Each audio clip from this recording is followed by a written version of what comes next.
In today's video, we'll delve into the most recent iteration of the GTA 6 mapping endeavor. We'll explore the freshest alterations introduced to the map, including newly incorporated locales and adjusted road placements. Additionally, we'll examine some intriguing revelations stemming from the inaugural official trailer, such as the appearance of a swordfish.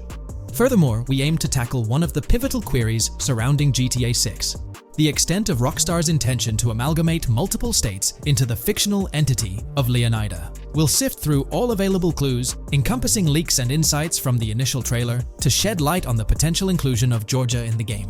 Let's kick off by scrutinizing the latest rendition of the GTA 6 mapping endeavor. This most recent update, which debuted just a few hours ago, represents the pinnacle of this extensive fan-driven mapping project. Here's a peek at the current state of the GTA 6 map. We've got Vice City and Port Gilhorn in the mix, with tweaks made to both cities, along with some other spots on the map. Keep an eye out for changes like the prison from the opening shot and the Gator Keys. To kick things off, there's a fresh addition to Vice City known as Waning Sands. While details about this neighborhood are mostly speculative at this point, it's believed to be the setting for a pivotal scene from the trailer. You know, the one where Jason and Lucia dodge past a few police officers in their getaway vehicle. In this vicinity, you'll find the Evergreen Mall Center, prominently featured at the start of the scene. Keep an eye out for a sign on the right side of the frame, showcasing various stores set to be part of this plaza. In a recent mapping video, there was some speculation about whether this plaza would be fully accessible. While only part of the name MLE is visible at the top of the sign, it seems the mapping community is also leaning towards it being called Evergreen MLE. However, the exact location of the MLE within the plaza is still up for speculation. Notice how the buildings on the map are marked in red? Well, there are a few other speculative additions to Waning Sands. These include a gas station, Sailbolt K condos, and Cricket Club condos. Here's what we're using as a reference. You can catch a glimpse of the gas station roof along with other nearby buildings. In a previous video, we floated the idea that this could be Topgolf in Dalal, Florida. However, it seems unlikely now since the placement doesn't quite line up. But hey, let's hold off judgment until we know more. Now, let's talk about some updates in the positioning of various elements. The placement of several buildings, basements, speculative roads, metro, rail, crosstown, downtown, and Brickell has been tweaked. We're using yellow and purple lines to show the speculative metro and railway in Vice City. The metro system has seen some significant enhancements, especially in its connectivity to Vice City International Airport and the area between Crosstown and Brickell. The buildings in this vicinity have also been reorganized to more closely resemble their real-life counterparts. Speculative roads and highways have been adjusted to better fit the new placements. We've also made slight adjustments to the rotation of the prison from the opening scene with Luke to align with new evidence. Additionally, we've fine-tuned the positions of some trailer markers in the stockyard area, such as those for the car meet in Windwood and the bikers in Little Haiti. In terms of location changes, leaf links from the previous map version has been moved to Virginia Key, meaning earlier speculations regarding leaf links are no longer applicable. Furthermore, based on new radar map evidence, the shape of Picnic Island has been altered. Heading down south, you'll notice that Hamlet is no longer labeled as such. Instead, it's reverted to its real-life name, Homestead. This change suggests that Hamlet might be situated elsewhere in the game. Now, shifting our focus to Port Gilhorn, the other major city on the map, it's also undergone some updates. We've added more speculative details for the area across the body of water on the other side of Bure Bridge, incorporating new evidence into the mix. So, to sum up, those are the latest updates to the GTA 6 mapping project. Before we wrap up, let's delve into an interesting discovery from the first official trailer. I'm not into fishing, but I noticed this in the trailer, and my first thought was a swordfish. But I could be wrong. Is anyone who knows more about fishing able to confirm? Let me know what you all think this is. Well, that's quite an intriguing find. Personally, it seems like a house decoration to me, but I'm eager to hear your thoughts in the comments below. In the next part of this video, we'll tackle the question about Georgia. On display in the leaks and backed up by inside journalists, the game will feature a plethora of locations that focus on Miami and the surrounding areas. The two main locations of the game are Vice City, based on Miami, and Port Gilhorn, which lifts direct locations from Panama City. As well as this, it seems Rockstar have brought down and featured locations from Georgia, including a prison and mountain ranges not present in real-world Florida. I'm curious, do you think Georgia will make an appearance in GTA 6? Let's examine the evidence we have so far. There have been some recent findings, so let's kick off by checking out this Reddit post. Georgia evidence. In the leaks, there's a mention of canyon etchings, along with the other ambient events, which I thought couldn't be in or based in Florida. The nearest canyon to Florida is Providence Canyon State Park in Georgia and is only 2.5 hours away from Florida. This also may explain Red Hill Forest and the testing of scree hills in the leaks. There's also a couple mountains or large hills seen in the trailer. The first looks more like a large hill in North Florida, probably for hill climbing, but the second one at the end of the trailer looks like a Georgia mountain, like the ones seen in the leaks. First off, this individual is discussing a clip from the leaks where a developer is seen firing an assault rifle at a vehicle while Lucia is in the background. They've noted several ramps in the clip, suggesting developers use them to test vehicles on different slopes. The clip also shows various types of ramps listed, including MTB ramps, hill climb, mud drag, scree hill, mud drag string, and crash tests, as well as MX tracks. The speculation is that Rockstar might have been testing the scree hill due to its resemblance to locations in Georgia. Additionally, 2 shots from the trailer show hills. One at the 59-second mark where someone jumps on a table, causing it to break, revealing multiple cars ascending a steep hill in the background. And another in the final shot, where Lucia kicks down the door to a convenience store, showing another hill or mountain through the window. Let's delve into the comments and see what the community thinks about these hills. Looks like YouTube is gearing up to investigate the leaked GTA 6 trailer. We're going to dive into all of that and more in this video. For those who might not remember or didn't catch it, Rockstar had a special plan for unveiling the first official GTA 6 trailer. It started with an announcement from Sam Houser, the president of Rockstar Games. On November 8th, he posted on the Rockstar Games newswire, "A message from Rockstar Games. Next month marks the 25th anniversary of Rockstar Games. Thanks to the incredible support of our players worldwide, we've had the chance to create games we're truly passionate about. Without you, none of this would be possible, and we are so grateful for you joining us on this journey." In 1998, Rockstar Games was founded on the idea that video games could become as essential to culture as any other form of entertainment. We hope that we have made games you love and that we're part of that evolution. We're very excited to announce that in early December, we'll be releasing the first trailer for the next Grand Theft Auto. We look forward to many more years of sharing these experiences with you all. Thank you, Sam Houser. We knew the GTA 6 trailer was set to drop in early December, but the exact date was a mystery until December 1st. That's when Rockstar Games posted on all their social media accounts announcing that Trailer 1 would be released on Tuesday, December 5th at 9 a.m. Eastern Time. They also mentioned that the trailer would be available on YouTube. It was set to be a premiere, which for those who don't know, means the whole video is uploaded to YouTube with a countdown clock. This wasn't just Rockstar doing their thing, they had a partnership with YouTube. They even had a custom URL and a special countdown timer for the video. This was definitely a collaboration. However, a little over 12 hours before the trailer was supposed to go live on December 4th in the evening, it leaked. The trailer surfaced on X, formerly Twitter, from an anonymous account named Trailer Leaker. Their handle was GTA 6 Trailer Leak, and they posted the entire Grand Theft Auto 6 trailer in very low quality, with a Buy Bitcoin watermark and the caption BTC with a $sign. Rockstar Games quickly found out about it and got X to suspend the account. The account was actually threatening to release a high-quality version of the trailer without the watermark if it reached a certain number of views or hit specific milestones. When that happened, Rockstar Games had to go into damage control mode. They put out an announcement saying, "Our trailer has leaked, so please watch the real thing on YouTube." So, Rockstar ended up releasing the trailer early, basically canceling the premiere countdown that was supposed to happen on YouTube. It was a mess. Neither Rockstar Games nor YouTube wanted this to happen. This raised the question, how did this leak occur? Was it a Rockstar Games employee or someone at YouTube? The only people with access to the trailer would be those responsible for Rockstar's YouTube account, and it's unlikely they would leak it. However, YouTube also has access to the trailer. The people behind the scenes at YouTube, high up enough to have access, could see and download the trailer. Naturally, fingers started pointing at YouTube. Now it looks like YouTube has officially responded. According to Tom Henderson over at Insider Gaming, from what I can gather, YouTube has investigated employees breaching their contractual agreements on 2 different occasions in the past 18 months due to employees accessing content on the back end. Following today, which unfortunately had some leaks surrounding Sony's State of Play, we can presumably expect a 3rd investigation fairly soon.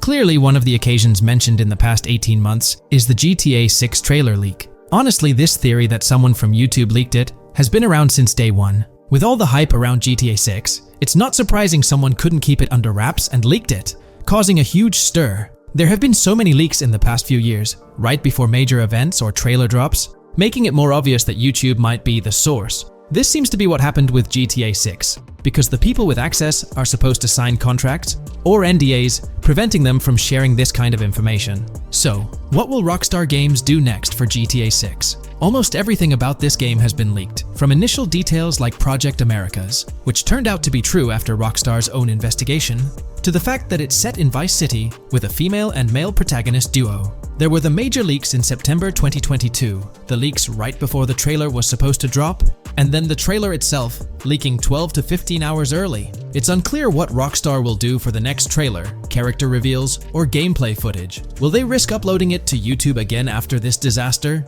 Or will they stick to their newswire, despite insiders and data miners being able to access and share that information? Rockstar is definitely in a tricky situation. At least it's good news that YouTube is trying to crack down on this. They might be doing this because they could face massive lawsuits. The GTA 6 reveal was supposed to be one of the biggest events in video game history, and it was ruined because someone behind the scenes at YouTube likely leaked it. So, the big question is whether Rockstar Games will go back to YouTube. One way they could avoid a similar issue is by not announcing when they're going to upload the next trailer. If I had to guess, YouTube probably won't get another exclusive deal or a premiere. If Rockstar were smart, they'd upload the trailer shortly before the announced drop date and keep it private until then. That seems like the safest route. What do you guys think? How do you think Rockstar will handle future video uploads? Will they stick with YouTube, move to their Newswire page, their own Rockstar Games site, or use another method entirely? Let me know your thoughts in the comments below. I'd love to hear your ideas. There's been a lot of talk since GTA 6 was announced, with rumors flying all over. But hey, here's a rundown of confirmed stuff like vehicles, items, weapons, and features for the game. Now, the official release of the game is still a good few years away. Rockstar Games is really putting in the work to make this game top-notch. But thanks to a leak, we've got some inside info. We're talking cars, new physics, main characters like Lucia and Jason, map locations, a massive open world, tons of stuff to do in-game, and a bunch of weapons you'll get to use. We've also learned about better AI for non-player characters, some RPG elements, and cool new gameplay features. All this has got the gaming community buzzing about what GTA 6 will bring when it finally drops. Let's dive into the primary video clips making rounds on social platforms, showcasing mission gameplay, and offering insights into Rockstar Games' vision for GTA 6. Among the widely shared footage is a mission featuring Lucia, the game's playable character, and a Latina protagonist attempting to rob Hank's Waffles, a diner. During this early test phase, the non-player characters lack distinct facial features and bear a dummy-like appearance, humorously dubbed in-game as such. By the way, I'm holding a monthly giveaway for a PlayStation 5. You just need to subscribe and you're entered. Now, back to the video. The NPC's responses are influenced by Lucia's aggressive actions, with various animations depicting the fear evoked by the robbery, akin to the dynamic NPC reactions seen in Red Dead Redemption 2. In the diner heist, Lucia has the option to aim her handgun at a hostage, providing players the choice to either rob or engage in hand-to-hand combat. Managing the hostage adds depth to criminal activities in the game. Jason, the white male protagonist, is also involved in the robbery, allowing players to interact with both characters during the encounter. Jason urges Lucia to act swiftly and escape without a trace, hinting at a relationship reminiscent of Bonnie and Clyde, aligning with previous leaks regarding the game's storyline. The character's appearance bears similarities to actors Eva Mendes and Ryan Gosling from The Place Beyond the Pines, though it remains uncertain if the narrative will mirror the movie's plot. Lucia and Jason appear to be in their late 20s, and the game incorporates a character-switching mechanism seamlessly activated through the controller's D-pad. As the police arrive, Lucia can menace another hostage, leading to a showdown with law enforcement outside. The intricate design of the outdoor area suggests a setting modeled after northern Florida, characterized by lush vegetation. As Lucia and Jason make their getaway, they rack up 2 wanted stars but avoid a shootout, deftly maneuvering around parked cars before commandeering a police cruiser. This early mission stage is apparent with tutorial-like cues, one highlighting improvements in police AI, where law enforcement remembers vehicles linked to illegal actions. The scene wraps up with Lucia driving the police car, Jason reassuring her of their ability to shake off the cops. However, their escape comes to an abrupt halt, with an unintended collision at an outdated car wash. The early footage reveals a minimap reminiscent of Grand Theft Auto 5, with icons possibly denoting missions from unfamiliar characters labeled WM and YJ. As they ascend to the VIP second floor, Dre interacts with DJ Tip, who appears irked by drink delays. A brief spat implies Tip's unpopular status. Dre moves on, and the clip ends. It's important to note that these clips depict early development stages, subject to changes throughout the game's progress. Another intriguing leak spills details on over 500 in-game events, encounters, and Easter eggs. While we can't cover them all, here are a few highlights. Various events like fishing, Satanist houses, backyard wrestling rings, and big cat mansions offer diverse experiences within the game's universe. There's talk of missing tourists, yard sales offering new clothes, an event resembling insurance fraud from Saints Row, a mysterious voice in a storm drain, potentially a nod to Pennywise, a multi-location Bonnie and Clyde mystery, and a workout challenge hinting at the return of fitness activities. Additionally, within Grand Theft Auto 6, players can stumble upon an island camp, DUI tests, UFO sightings, an animal house, a swamp safari, and the prospect of crazy golf gameplay. Based on insights gathered from the GTA forums, GTA 6's open world is estimated to be at least 2.5 times larger than GTA 5, providing players with a vast and immersive environment to explore. The game draws inspiration from the successful approach seen in Red Dead Redemption 2, promising a meticulously crafted open world with captivating mysteries that elevate the gaming experience. GTA 6's development footage showcases recognizable real-life locations from Florida, such as the Homestead Miami Speedway, reimagined as the Port Gel-Horn Racetrack, along with places like Portofino Tower, Sombrero Key Light, Solar Amphitheater Bayfront Park, and Lone Depot Park. Moreover, the inclusion of the 1000 Museum, a high-rise residential condominium in Miami, demonstrates Rockstar's dedication to detail. A metro map mirroring Miami's real version adds to the immersive nature of the game world. The presence of lush grasslands and vegetation hints at potential expansion into Georgia, although this aspect remains speculative until officially confirmed. The Miami Beach Police Department's resemblance to the Vice City Neighborhood Police Station shows how Rockstar brings creativity into their world designs. Of course, with any early info, we're waiting for official confirmations to see how these elements fit into the final game. Until then, the mystery around Grand Theft Auto 6 will definitely keep fans excited for its release. Now, let's take a look at the primary locations featured in GTA 6. Ambrosia comprises Ambrosia Farms and the Tarmac.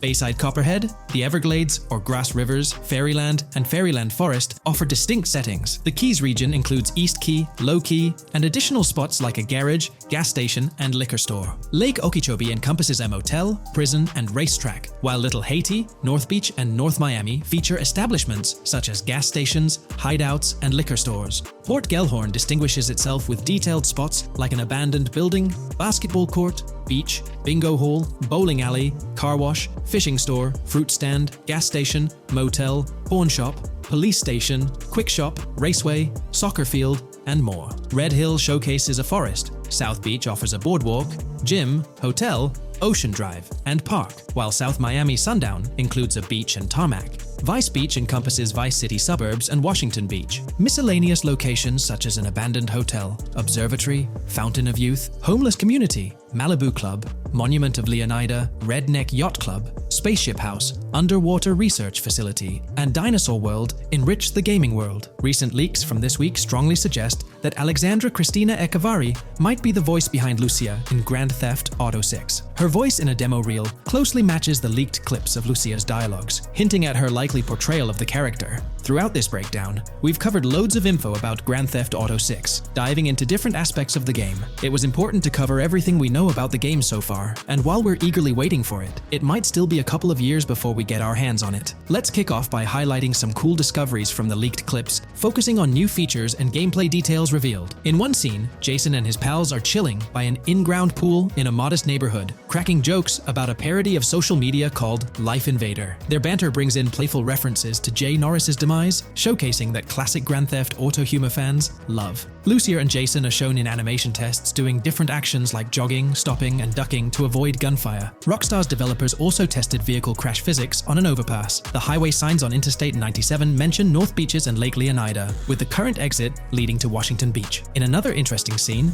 Jason finds a shipping container filled with stacks of cash and a motorbike. Various development clips reveal tweaks being made to a vehicle's interior, hinting at potential new designs or customization options for players. Throughout the clips, interactions with NPCs in the open world are demonstrated, including characters taking selfies, which adds depth to the game's environment and immersion. There's a moment where Jason enters a gang member's territory and takes cover behind a truck, showcasing unique animations for characters reacting to being shot. A notable find in the clips is a jetpack, previously leaked by Tom Henderson, which is seen inside the Jack of Hearts Club. The game features parody social media logos like Snapchat, Instagram, and Life Invader. Characters also sport different hairstyles, with details like Lucia's visible bra under her shirt, adding realism. A new feature is the ability for players and NPCs to hold their guns sideways during combat, adding a different dimension to fights. Additionally, Jason is seen twirling his rifle in the air, while another character in a parking lot shoots at him with their pistol held sideways. The leaked clips also reveal early police AI testing, with NPCs showing better cover usage in shootouts. There's a scene where Jason holds up a diner worker with an assault rifle, and while there are dialogue options similar to Red Dead Redemption 2,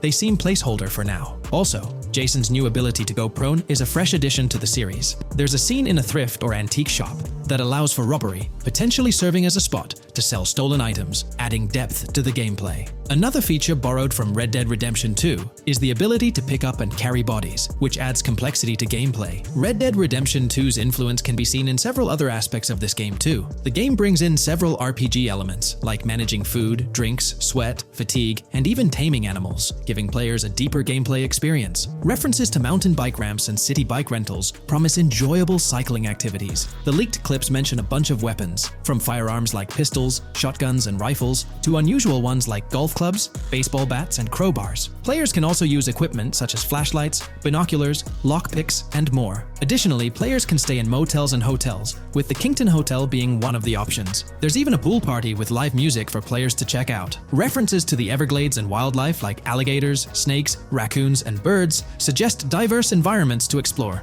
The weapon wheel system, similar to Red Dead Redemption 2, limits the number of weapons and items players can carry. Lucia can carry a loot bag, possibly used for robberies or stealing from different places. The inventory system allows players to carry health kits and other items for temporary boosts, and Jason can pick up and drop weapons from his inventory. The clips hint at animations like overdose, suggesting unique actions or events in the game. There are indications of horses and horse riding mechanics, possibly inspired by Red Dead Redemption 2. The open world is full of accessible places, including motels, metro stations, restaurants, pawn shops, and supermarkets. Little details like grabbing a gumball from a quick shop machine add to the overall vibe. A cool feature is the ability to shoot while swimming, adding a new layer to combat situations. All these diverse and interesting elements together promise an immersive and fun gaming experience in Grand Theft Auto 6. Let's dive into the cars of GTA 6. Shout out to the GTA forums for putting together this info. You can find links below to join the discussions. There's a bunch of confirmed vehicles. We're talking the Blista Compact, Ocelot Locust, and a car that looks like an early 90s Buick Skylark. Then there are some new cars without official names, like a 90s Chevy Caprice, a Chevy Malibu from 2016 onwards, a Chevy Sonic, and a Honda Accord from 2018 to 2022. And you know how Rockstar rolls, they'll give these cars their own funny names like they always do. There's more on the list too. Albany Primo, Benefactor Shafter LWB, a mix of Ford Explorer and Tahoe from the 90s or 2000s, a Toyota RAV4 from 2018 onwards, with a mix of Lexus NX style, and a Mercedes Grill, Pegassi Tauros, a 1980s Jeep CJA Scrambler, a 5th Gen F150, a G20 conversion van, a Brute Camper, Vapid Speedo, HV Mixer, Metro Mover, D-Class Sheriff SUV, Mobatsu Sanchez Livery, Nagasaki Street Blazer, a 1970s Ford Ranchero, a 1971 Buick Estate, an Albany Emperor, D-Class Turbo Sabre, Yoga Classic, the Contender, and Sadler. Moreover, gamers can anticipate a range of vehicles in Grand Theft Auto 6, including the Slam Van pickup, Bobcat XL, an updated Regina, Alpha, Gauntlet Classic, Moonbeam Helion, Boxville Go Postal, an unidentified Albany vehicle drawing inspiration from a 1959-60 Cadillac, a Rebel, an unknown Asian sedan, a Ferrazzi or Feroci, Baller, Novak, Buffalo STX, Alpha and Feudo, a Benson NF 890, Buffalo without a sports bumper, and the Stanier and Landstalker. This extensive lineup promises an immersive and varied driving experience for players within the game. What's got you hyped about this game? Share your thoughts in the comments below.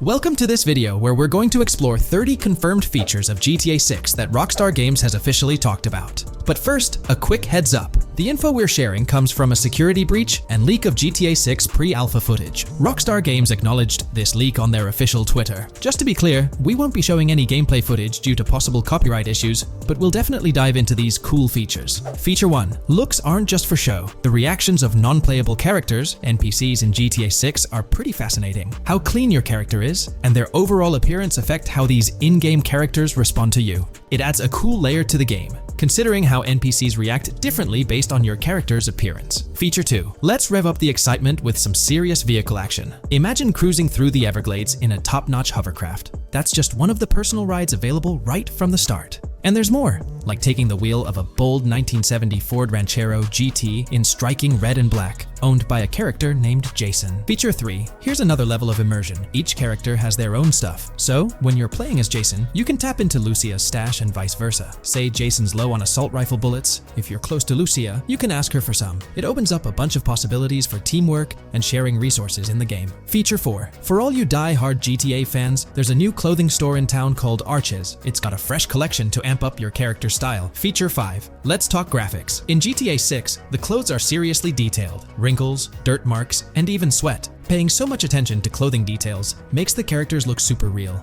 adding a ton of authenticity and making the game more immersive. Feature 6. While exploring the vast game world of GTA 6, you'll see a seamless mix of modern vehicles in urban areas and older ones in rural spots like the Everglades. It gives that cool GTA vibe, whether you're cruising in a flashy city car or taking a nostalgic drive in the countryside. GTA 6 has a bunch of wheels to fit whatever mood you're in. Feature 7. During certain heists, there's a timer showing when the cops will show up. Some think it's a developer thing, but it could mean players need to plan their heists well, syncing with the police response for a perfect score. That'd definitely add an exciting twist. Feature 8. I'm buzzing about this one. GTA 6 will feature a massive aquarium. Yes, you heard that right. Players get to explore an aquarium within the game, adding a cool new element to the gameplay. Feature 9. There's a limit on inventory space. Players can't stockpile an endless number of items. A smart move would involve rummaging through crates and storage spots at the docks to earn cash and gather valuable stuff, spicing up the gameplay. Feature 10. Here's something cool. In GTA 6, you're not stuck with your character's right side view like in GTA 5. Following Red Dead Redemption's lead, players can freely switch their character's preferred shoulder for a better view. It also changes which hand your character uses for weapons, making gameplay more immersive. Feature 11. GTA 6 adds a touch of reality with a dynamic day-night cycle. Shops don't stay open 24/7 anymore. Some close at night and reopen during the day, making the whole experience more immersive. At night, the city changes vibe, less traffic, and a different feel altogether. Feature 12. Adding to the mix are special abilities, somewhat like what we saw in Red Dead Redemption 2. From leaked gameplay, it looks like Jason has a unique skill. He can spot valuable stuff in the surroundings. They light up like hidden treasures, adding a whole new twist to the game. Feature 13. Let's dive into some of the confirmed stuff in GTA 6. It's quite a mix. There are spear guns, bolt-action sniper rifles, and a bunch of golf clubs, wedges, irons, drivers. Also, players can use a crowbar to open containers and grab valuable stuff. There's more. Smoke grenades, flashbangs, golf balls, and tracker jammers to dodge the cops. Snatching fancy cars might need special tools like the immobilizer bypass. Loads of choices to make gameplay super immersive and fun. Feature 14. Moving on to the awesome in-game places we've seen. There's a bunch. Tennis courts, a huge stadium, and even a museum, all with interactive insides. It's bringing back the exploration vibe we loved in GTA 4, and that's got us hyped for GTA 6. Feature 15. In a cool scene during a diner robbery, a non-playable character, NPC, was visibly relieved when the cops showed up, saying,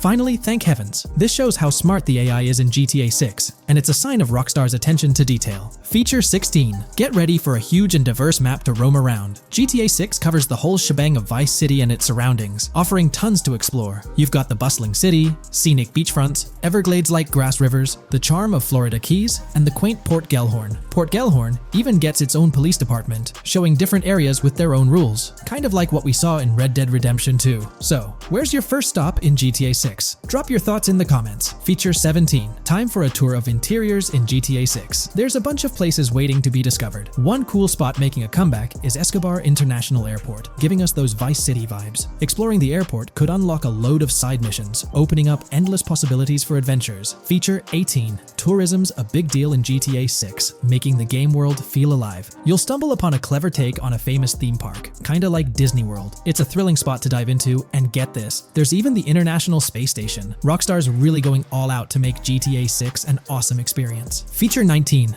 The characters you'll meet in GTA 6 have had some major upgrades. They come in all shapes and sizes, some towering and impressive, others more on the average or smaller side. This variety really brings the in-game city to life, making it feel more realistic. Rockstar's definitely set a high standard in gaming with this, and I can't wait to dive into this amazing world they've created. Feature 20 new gameplay features are here, and one that stands out is using assault rifles while inside a vehicle. It's going to shake up how players handle combat. Feature 21 money in GTA 6 works differently. You don't just magically get more cash in your bank account after robbing a store. Instead, you physically grab the cash from the store counter using a button. It makes the whole experience more real and interactive. Feature 22. Now this is wild. The vehicle customization options in GTA 6 are something else. When you get into a vehicle, hit the left D-pad for the vehicle options menu. You can tweak the seat, fix the steering wheel, and even jazz up the interior. There's talk that this might be limited to developers, but I'm hoping it's for everyone in the final game. Feature 23. There's a ton more to do in GTA 6. The game amps up interaction by letting you handle money, USB drives, weapons, food, and different clothes, giving you more control over the world. Feature 24 hats off to hat customization. In GTA 6, you can style your hat in different ways, showing off your fashion taste. It might seem small, but it makes your character really stand out. Feature 25. Here's a neat twist. When you're on the run and hijack a ride, your criminal description changes a bit, leaving out specific car details. This tricks witnesses and stops them from telling the cops about your getaway car. Smart move to stay hidden and adds a tactical side to the game. Feature 26. The big news? GTA 6 is officially scheduled to hit stores. Feature 27. Something fun and quirky. You can actually interact with gumball machines in the game and snag some gumballs. It's a small thing, but it adds a nice touch of reality to the game. Feature 28. Talking about the cops and what's happening in the game world. During gameplay, I saw the police doing traffic stops, DUI tests, and even searching vehicles. Also, the in-game map shows random NPC AI car accidents, and the cops rush in to handle these, making the virtual world feel genuinely chaotic. Feature 29. Time to talk weapons. GTA 6 brings a massive range of guns, from pistols to heavy artillery. With so many options, the action stays intense, making sure you're armed for any situation. Feature 30 GTA 6 is bringing in an inventory system, like what we saw in Red Dead Redemption 2.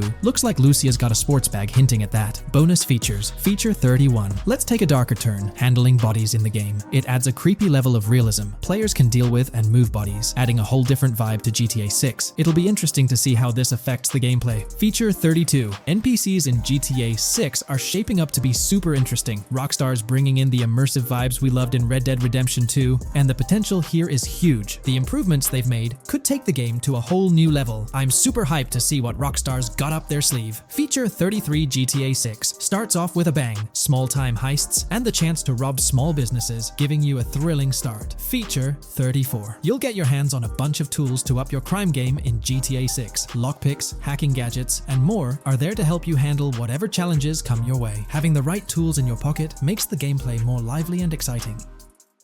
Hey, big news for all you GTA fans out there. GTA 6 is shaking things up with some major changes in the series. We've got a ton of fascinating info about the game that you absolutely need to hear. Just a heads up, the details we've got are from leaked footage online, but unfortunately we can't provide any links or show it. Nevertheless, there's a bunch of exciting stuff to discuss, like new animals, AI enhancements, RPG elements, and more. Let's jump right in. Fact 1. Excitingly, the Malibu Club and Ocean View Hotel make a return in GTA 6. Events like Lost at Sea Island Camp and Lost Plane suggest potential island scenarios akin to Guarma from a previous installment. Fact 2. While exploring, players encounter a myriad of wildlife: alligators, bears, boars, dogs, snakes, raccoons, birds, frogs, bald cats, and rodents. Symbols marking plants and toxic waste are also scattered throughout the game. Fact 3. In the game, keep an eye out for the Scarface crime scene, possibly an Easter egg paying homage to Tony Montana. There's also a murder mystery named Missing Tourists. Additionally, spots designated for campers hint at the possibility of owning a camper van in the future. Fact 4. GTA 6 offers an array of side activities, from backyard wrestling and racing to UFO events and beach bonfires. Even seemingly small actions, like picking up cans from the ground, are significant. Jason and Lucia, the main characters, possess special abilities akin to those seen in GTA 5. By the way, I'm holding a monthly giveaway for a PlayStation 5.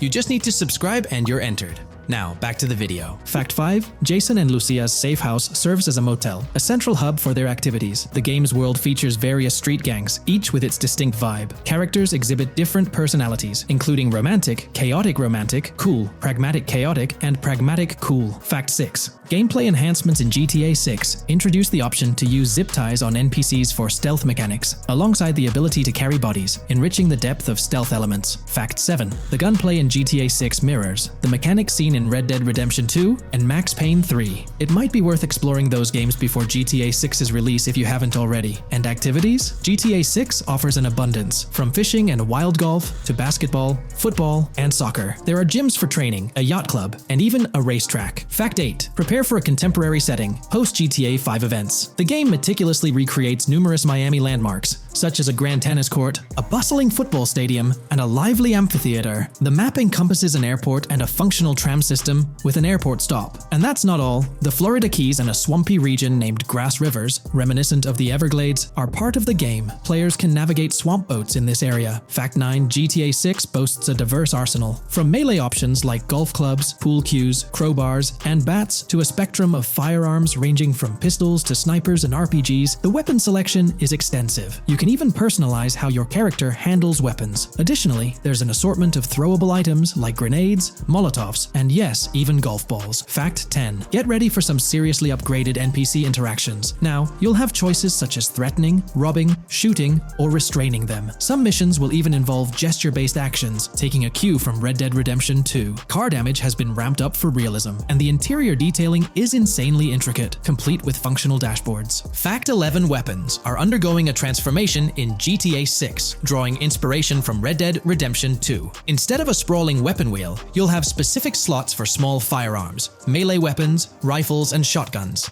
No more unlimited weapons, but you can drop and pick them up along the way. Fact 12. During development, there was a glimpse of Arthur Morgan's hat, although its inclusion in the final game remains uncertain. Players now have the option to surrender to the police during a heist, introducing a thrilling twist. Police response time has been revamped to feel more authentic, featuring a timer that varies based on the severity of the crime. Murder gets a quicker response than robbery. GTA 6 caps the maximum wanted level at 5 stars, and a 6-star level seems highly unlikely in the current gameplay. Fact 13. Let's focus on the characters.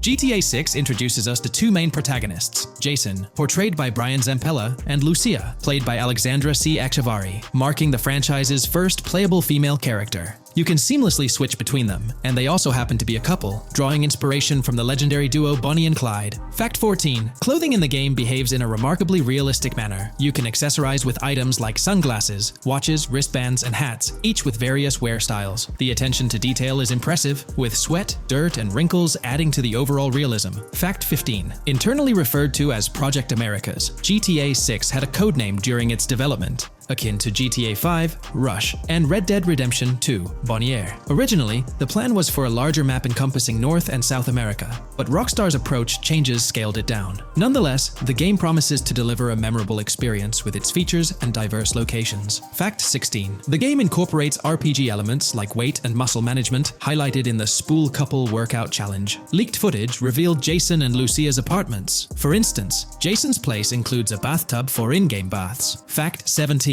Rockstar plans to continuously introduce new missions and cities post GTA 6's launch. Whether this expansion is for online or story mode remains unclarified. Expect an enhanced cover system, surpassing what we've seen in other Rockstar games. Fact 18. Don't overlook the Kingston Hotel. It's a bustling spot with pool parties and live music, adding vibrancy to GTA 6's world. Fact 19. A significant enhancement in GTA 6 revolves around NPC behavior. NPCs come in varied sizes and shapes, and their reactions feel incredibly authentic. Wave a gun around and nearby folks might understandably panic. The game also features an intricate injury system, including concussions. Fact 20. Now, let's delve into the stunning visuals and exciting new features. Characters will naturally grow facial hair over time in GTA 6. Moreover, the game world will introduce a social platform called WhatsApp, resembling a playful version of WhatsApp. Excitingly for fans, spoof versions of social media platforms like Life Invader, Facebook, Bleeder, Twitter, and Snapmatic, Instagram program are making a comeback. Fact 21. Let's focus on our main characters, Jason and Lucia, each with their own inventory and a shared one. Your inventory can hold a variety of items like wine, soda, and fruit. Additionally, there's a duffel bag system facilitating easy transportation of supplies and weapons. Fact 22. Rockstar approaches storytelling in GTA 6 with greater caution, avoiding offensive jokes, and being considerate about groups that might feel targeted. The narrative unfolds through chapters, akin to Red Dead Redemption 2's structure. Fact 23. Robberies take center stage in GTA 6, spanning from significant heists to smaller scores. There are easy scores like targeting bingo body shops, burnout skirts at Cafe Caraway, clothing stores, food trucks, massage parlors, and more. Moreover, the inclusion of robbing shipping containers elevates the thrill to a whole new level. Fact 24. Gameplay takes a significant leap.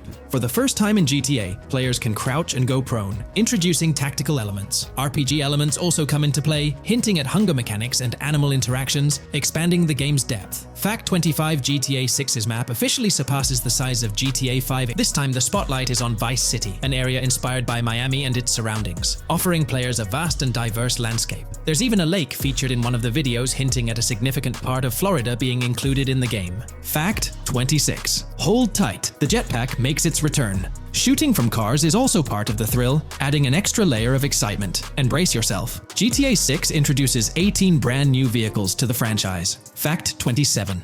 In GTA 6, players will encounter various events, including random muggings and NPC-hosted yard sales. There are hints at riding events, which could potentially mean horse riding, possibly involving the Red Dead Redemption 2 team. Fact 28. Police AI has undergone significant improvements compared to the previous game. Instead of blindly rushing in, they exhibit more realistic and intelligent behavior. If you commit a crime and escape in a vehicle, cops will note down the specific vehicle and license plate, making evasion more challenging. Fact 29. Let's delve into the notable emphasis on indoor locations in GTA 6. There's a plethora of diverse interiors to explore. Motels, hotels, restaurants, pawn shops, supermarkets, fast food joints, gun stores, shooting ranges, and the Vice City metro station. Moreover, they've added functional elevators to enhance the immersive experience. Interestingly, there's a risk of players getting banned from stores, adding an intriguing dimension to the gameplay. Fact 30. New Arsenal Alert. The spear gun makes its debut, allowing players to shoot underwater spears at their targets. Moreover, there's an array of gear at your disposal, such as binoculars, cut-off tools, flashlights, immobilizer bypasses, slim jims, USB drives, tasers, zip ties, and auto dialers.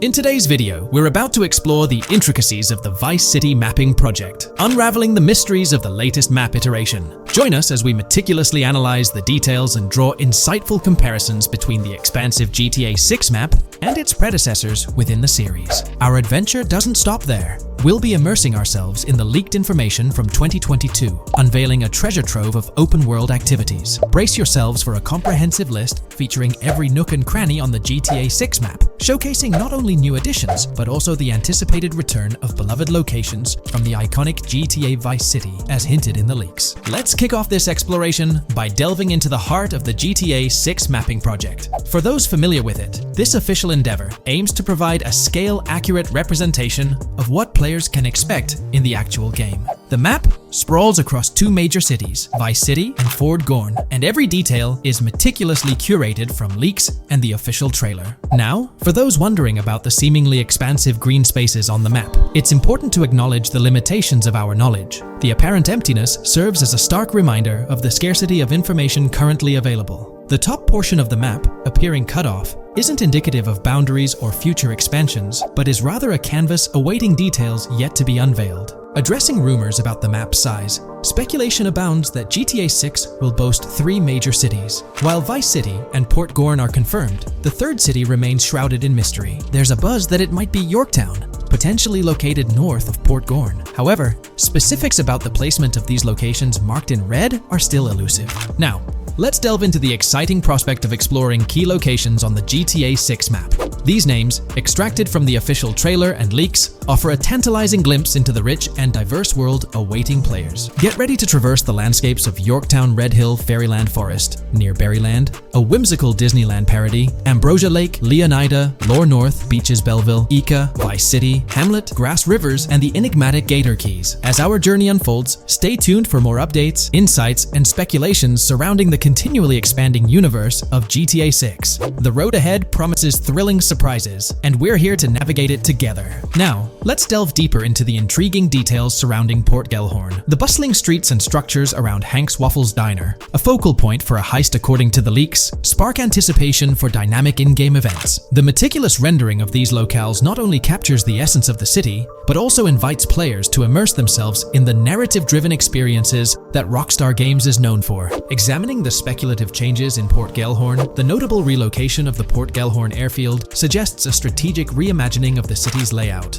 This shift, coupled with the adjustment of the Port Gellhorn Raceway, hints at a carefully planned urban evolution, potentially altering the dynamics of the airport's placement within the city. The industrial sector of Port Gellhorn provides a gritty backdrop, with the iconic United States Prison maintaining its imposing presence. The inclusion of the pawn shop, prominently featured in the trailer, underscores the developer's commitment to integrating real-world elements seamlessly into the game environment. Venturing southward, areas like Second Fina and Belleville remain enigmatic, their constant relocation adding an element of unpredictability to their final positioning on the map. Ambrosia La Pearl, steeped in mystery, teases players with its undisclosed location, heightening the sense of intrigue surrounding these diverse neighborhoods. Our exploration now takes us into the heart of Vice City, where a substantial chunk of the urban landscape unfolds before us. While speculation abounds regarding the placement of red buildings and names, the gray structures, sourced from both the trailer and leaks, serve as tangible landmarks, anchoring our understanding of the evolving cityscape.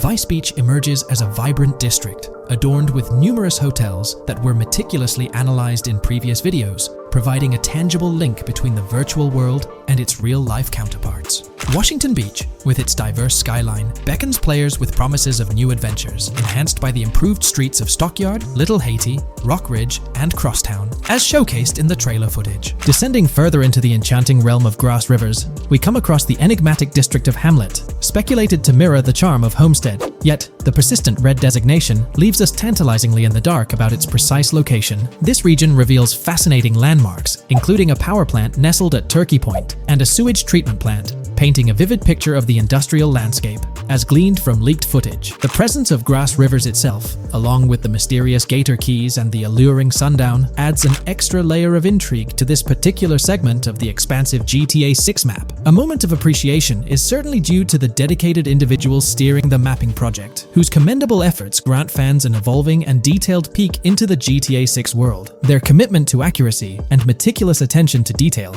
foreshadow an immersive gaming experience, setting the stage for the excitement surrounding the official release. Now, let's delve into a truly mind-blowing comparison that has set the gaming community abuzz. Our gaze shifts to the juxtaposition of Los Santos from GTA 5, Liberty City from the iconic GTA 4, and the highly anticipated Vice Beach from GTA 6. The comparison not only highlights the need for potential adjustments in Vice Beach's size, but also emphasizes the extraordinary density and detail that players can expect. Acknowledging the observed need for a slight enlargement of Vice Beach, the visual impact remains nothing short of extraordinary. The comparison underscores the incredible density that GTA 6 promises, reminiscent of the lively streets and vibrant atmosphere experienced in the streets of GTA 4's Liberty City. Speculation regarding the buildings in Vice Beach, as showcased in the mapping project, heightens the anticipation, with the close proximity of structures promising an unparalleled level of immersion and detail, evoking nostalgia from the beloved GTA 4 era.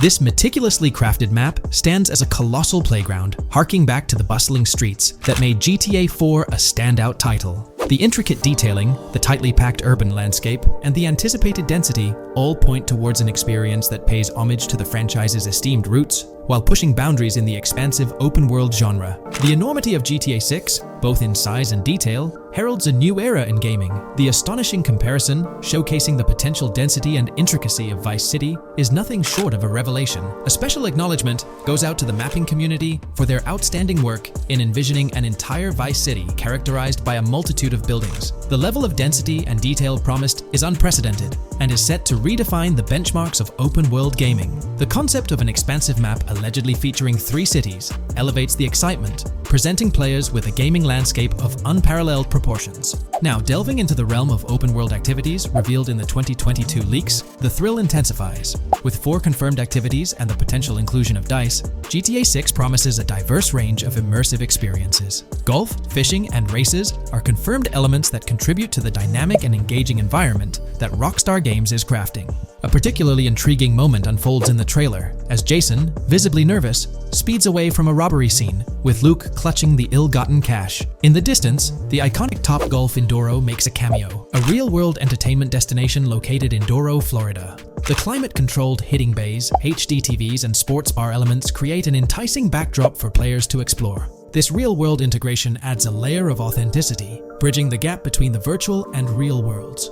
Fishing, poised to be a serene yet potentially rewarding pastime, is expected to be available from various locations in the vast ocean. Races, an integral and adrenaline-pumping element of the GTA series, are set to deliver high-octane excitement that fans have come to expect from the franchise. Furthermore, a detailed list from the GTA 6 document unravels every location visible in the leaks on the GTA 6 map. This includes not only new and thrilling destinations, but also the return of iconic locations from the beloved GTA Vice City. The inclusion of familiar locales adds a nostalgic touch, creating a seamless connection between the past and the present within the expansive world of GTA 6. Now let's embark on a comprehensive exploration of some of the familiar locales, making a triumphant return in GTA 6. As unveiled by the Mapping Project. These recognizable names from the GTA Vice City era evoke a sense of nostalgia, rekindling memories of past gaming experiences. Leaf Links, Malibu Club, Washington Beach, Ocean Drive, Ocean View, and Little Haiti are just a few examples of the beloved spots that players will once again encounter in the immersive world of GTA 6. It's a poignant journey back in time as we rediscover these iconic locations, now reimagined and seamlessly integrated into the highly anticipated GTA 6 map.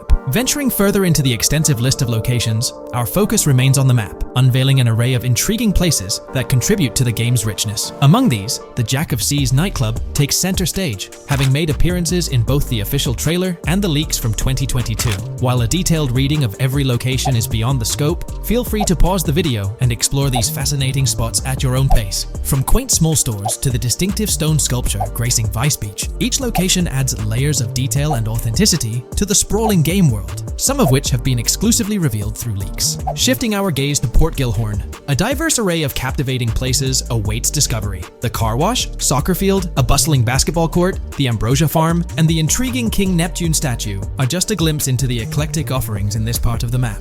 Sailing through the Keys, exploring underwater ruins, investigating an underwater research facility, and contemplating the mysteries of the Bermuda Triangle add an extra layer of fascination to the GTA 6 experience. With the unveiling of the Mapping Project, the sheer depth and meticulous attention to detail that Rockstar is investing in the GTA 6 map become even more awe-inspiring. The possibilities for Easter eggs and hidden secrets in this expansive and densely packed landscape seem limitless. As we peel back the layers, the anticipation and excitement for the intricate world Rockstar is crafting only intensify. Taking a deeper dive into GTA 6, we find out new info around the highly anticipated Trailer 2, highly probable predictions, and the projected timelines associated with this game. Post the unveiling of Trailer 1 on December 5th, 2023, providing enthusiasts with a tantalizing glimpse into the world of the forthcoming GTA installment. Rockstar has maintained a notable silence. Despite the absence of official announcements, the internet has been abuzz with articles and claims, including a recent piece highlighting details allegedly leaked by a Twitter user. It's prudent to approach such assertions with a discerning eye, given the prevalence of misinformation in the digital space, especially with the emergence of numerous GTA 6-themed accounts. Interestingly, amidst the sea of speculations, it's essential to acknowledge the presence of individuals who accurately leaked details about the first trailer on Reddit before its official release. One mysterious figure stands out, predicting not only the featured song, but also pinpointing the release date, directing curious minds to their username as a form of verification. This individual, while refraining from sharing disruptive insights into the game's development, did provide a tantalizing glimpse into new features. Among the disclosed features are the intriguing prospect of dual-wielding weapons, confirmed instances of gore and dismemberment, and the promise of varied sunset colors. A unique addition to the GTA universe includes a Miami-themed 3v3 basketball element, with a connection drawn to a hypothetical collaboration between Rockstar and LeBron James. The figure behind these leaks, having created their account on November 19, 2023, mysteriously vanished shortly after sharing these details, leaving behind a trail of speculative wonder. As we navigate through these uncharted waters of gaming anticipation, the veil of mystery surrounding GTA 6 continues to captivate and enthrall gaming enthusiasts worldwide. Diving deeper into the intricacies surrounding the leaked gameplay footage, it's important to clarify that what we witnessed is not a true representation of the final product. The showcased gameplay is derived from an older build, and the developers have assured the gaming community that the game will undergo significant visual enhancements.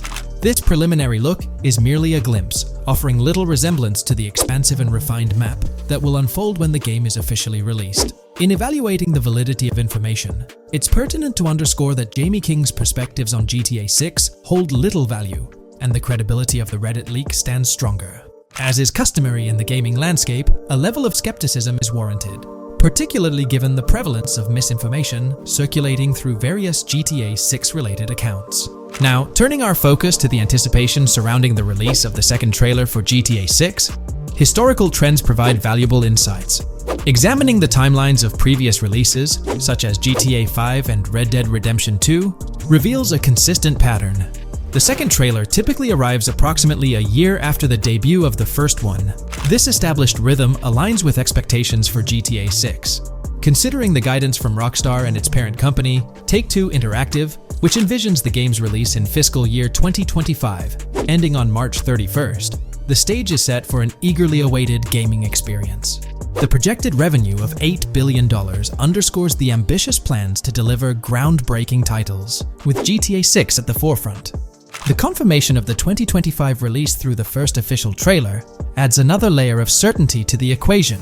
With the prospective release of GTA 6 in the first quarter of 2025, the logical assumption is that the second trailer will make its debut sometime in 2024. Speculations within the gaming community have surfaced, with one user dissecting the first trailer and estimating an August or October release for Trailer 2, followed by a potential final trailer in January. The sentiment resonates with the idea of maintaining momentum and sustaining excitement among fans. An intriguing twist enters the narrative with the potential release of the PS5 Pro in November, suggesting a strategic move to reduce the waiting time for additional information. As the community engages in this dynamic dance of anticipation, excitement mounts for the next trailer, where glimpses of actual gameplay are eagerly awaited. Venturing deeper into the realm of anticipation surrounding GTA 6, comparisons with Red Dead Redemption 2, which boasted 6 trailers, underscore the immense budget and expansive scope that the upcoming installment is set to showcase. Expectations are set for a dynamic marketing approach with 2 trailers, each dedicated to unraveling the story of a protagonist. This anticipation is further fueled by the likelihood of a dedicated gameplay trailer, shedding light on the mechanics and features, as well as a comprehensive trailer providing insights into the vastness of the game's map. Additionally, there's a tantalizing prospect of a trailer focusing on the diverse groups and gangs that inhabit distinct zones within the game. This comprehensive promotional strategy is indicative of a monumental project that promises to redefine the gaming landscape. Now, let's unravel the rationale behind the assertion that GTA 6 is poised for a late 2025 release. Examining the historical trajectory of game releases, particularly the 2-year gap between the initial trailer and the game hitting the shelves, aligns seamlessly with fiscal reports. This alignment serves as a solid foundation for confidence in predicting the game's availability by the end of 2025. Pondering the intriguing possibility that GTA 6's launch timeline might mirror that of its predecessor, GTA 5, sparks curiosity. Noting the first teaser trailer's debut on November 2nd, 2011, and comparing it with GTA 5's unveiling on December 5th, 2023, there's a parallelism that invites speculation. Expanding this analogy to include the release of the first 2 screenshots for GTA 5 on July 12, 2012, suggests a timeline for potential content drops for GTA 6. If we entertain the notion of a 1-year gap between the first and second trailers, mirroring historical patterns, and factor in Rockstar's potential aim for a fall release, an intricate timeline unfolds. Of course, acknowledging the industry's unpredictability, potential delays could sway this projection. Encouraging the community to share their insights, the script opens a channel for predictions regarding the release of GTA 6 Trailer 2. For those intrigued by a personal timeline, a meticulous projection is presented. The anticipation of Trailer 2, making its debut around April or May 2024, strategically ahead of the summer, is poised to keep the gaming community buzzing. Subsequent to this, the prediction of a third trailer, potentially a gameplay trailer, surfacing around October or November of the same year, with the possibility of extending into December, adds to the excitement.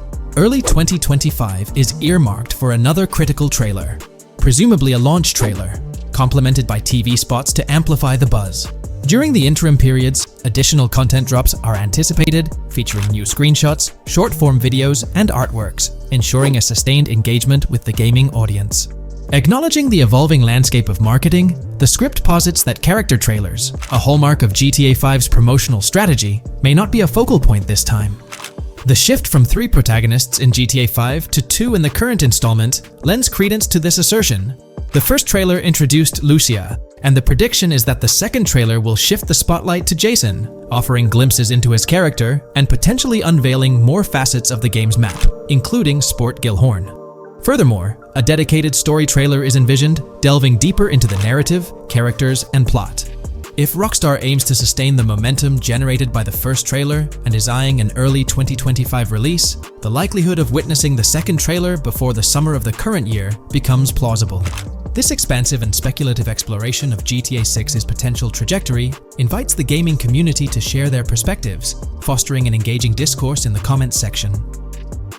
Hey there! In this video, we're diving into an upcoming terrain system in GTA 6 brought to you by Rockstar Games. Additionally, we'll explore some cool graphics enhancements like ambient occlusion, global illumination, and material tinting slated for the next GTA. The scoop comes straight from an official patent filed by Take-Two Interactive, Rockstar's parent company. So let's kick things off by checking out the patent titled Method and Apparatus for Enhanced Graphics Rendering in a Video Game Environment. According to Rockstar Games, the rendering of real-time graphics usually happens in a pipeline setup like this one. At the core of it, the process kicks off by handling 3D vertex information, moving on to render pixel-level details like light color and shadows. In the current systems, one or more shaders are employed for this pixel-level rendering. These shaders are essentially programs that operate on the GPU. The challenge in rendering lies in finding the right balance between realism and detail, while ensuring smooth performance, aiming for that higher frame rate. For example, a virtual world should illustrate various terrains that mirror a number of lifelike geographical areas. Each of these terrains can provide unique interactions with a virtual character in the video game. By way of example, a virtual player traveling through sand or snow should leave footprints that are different than the virtual player walking down a concrete sidewalk.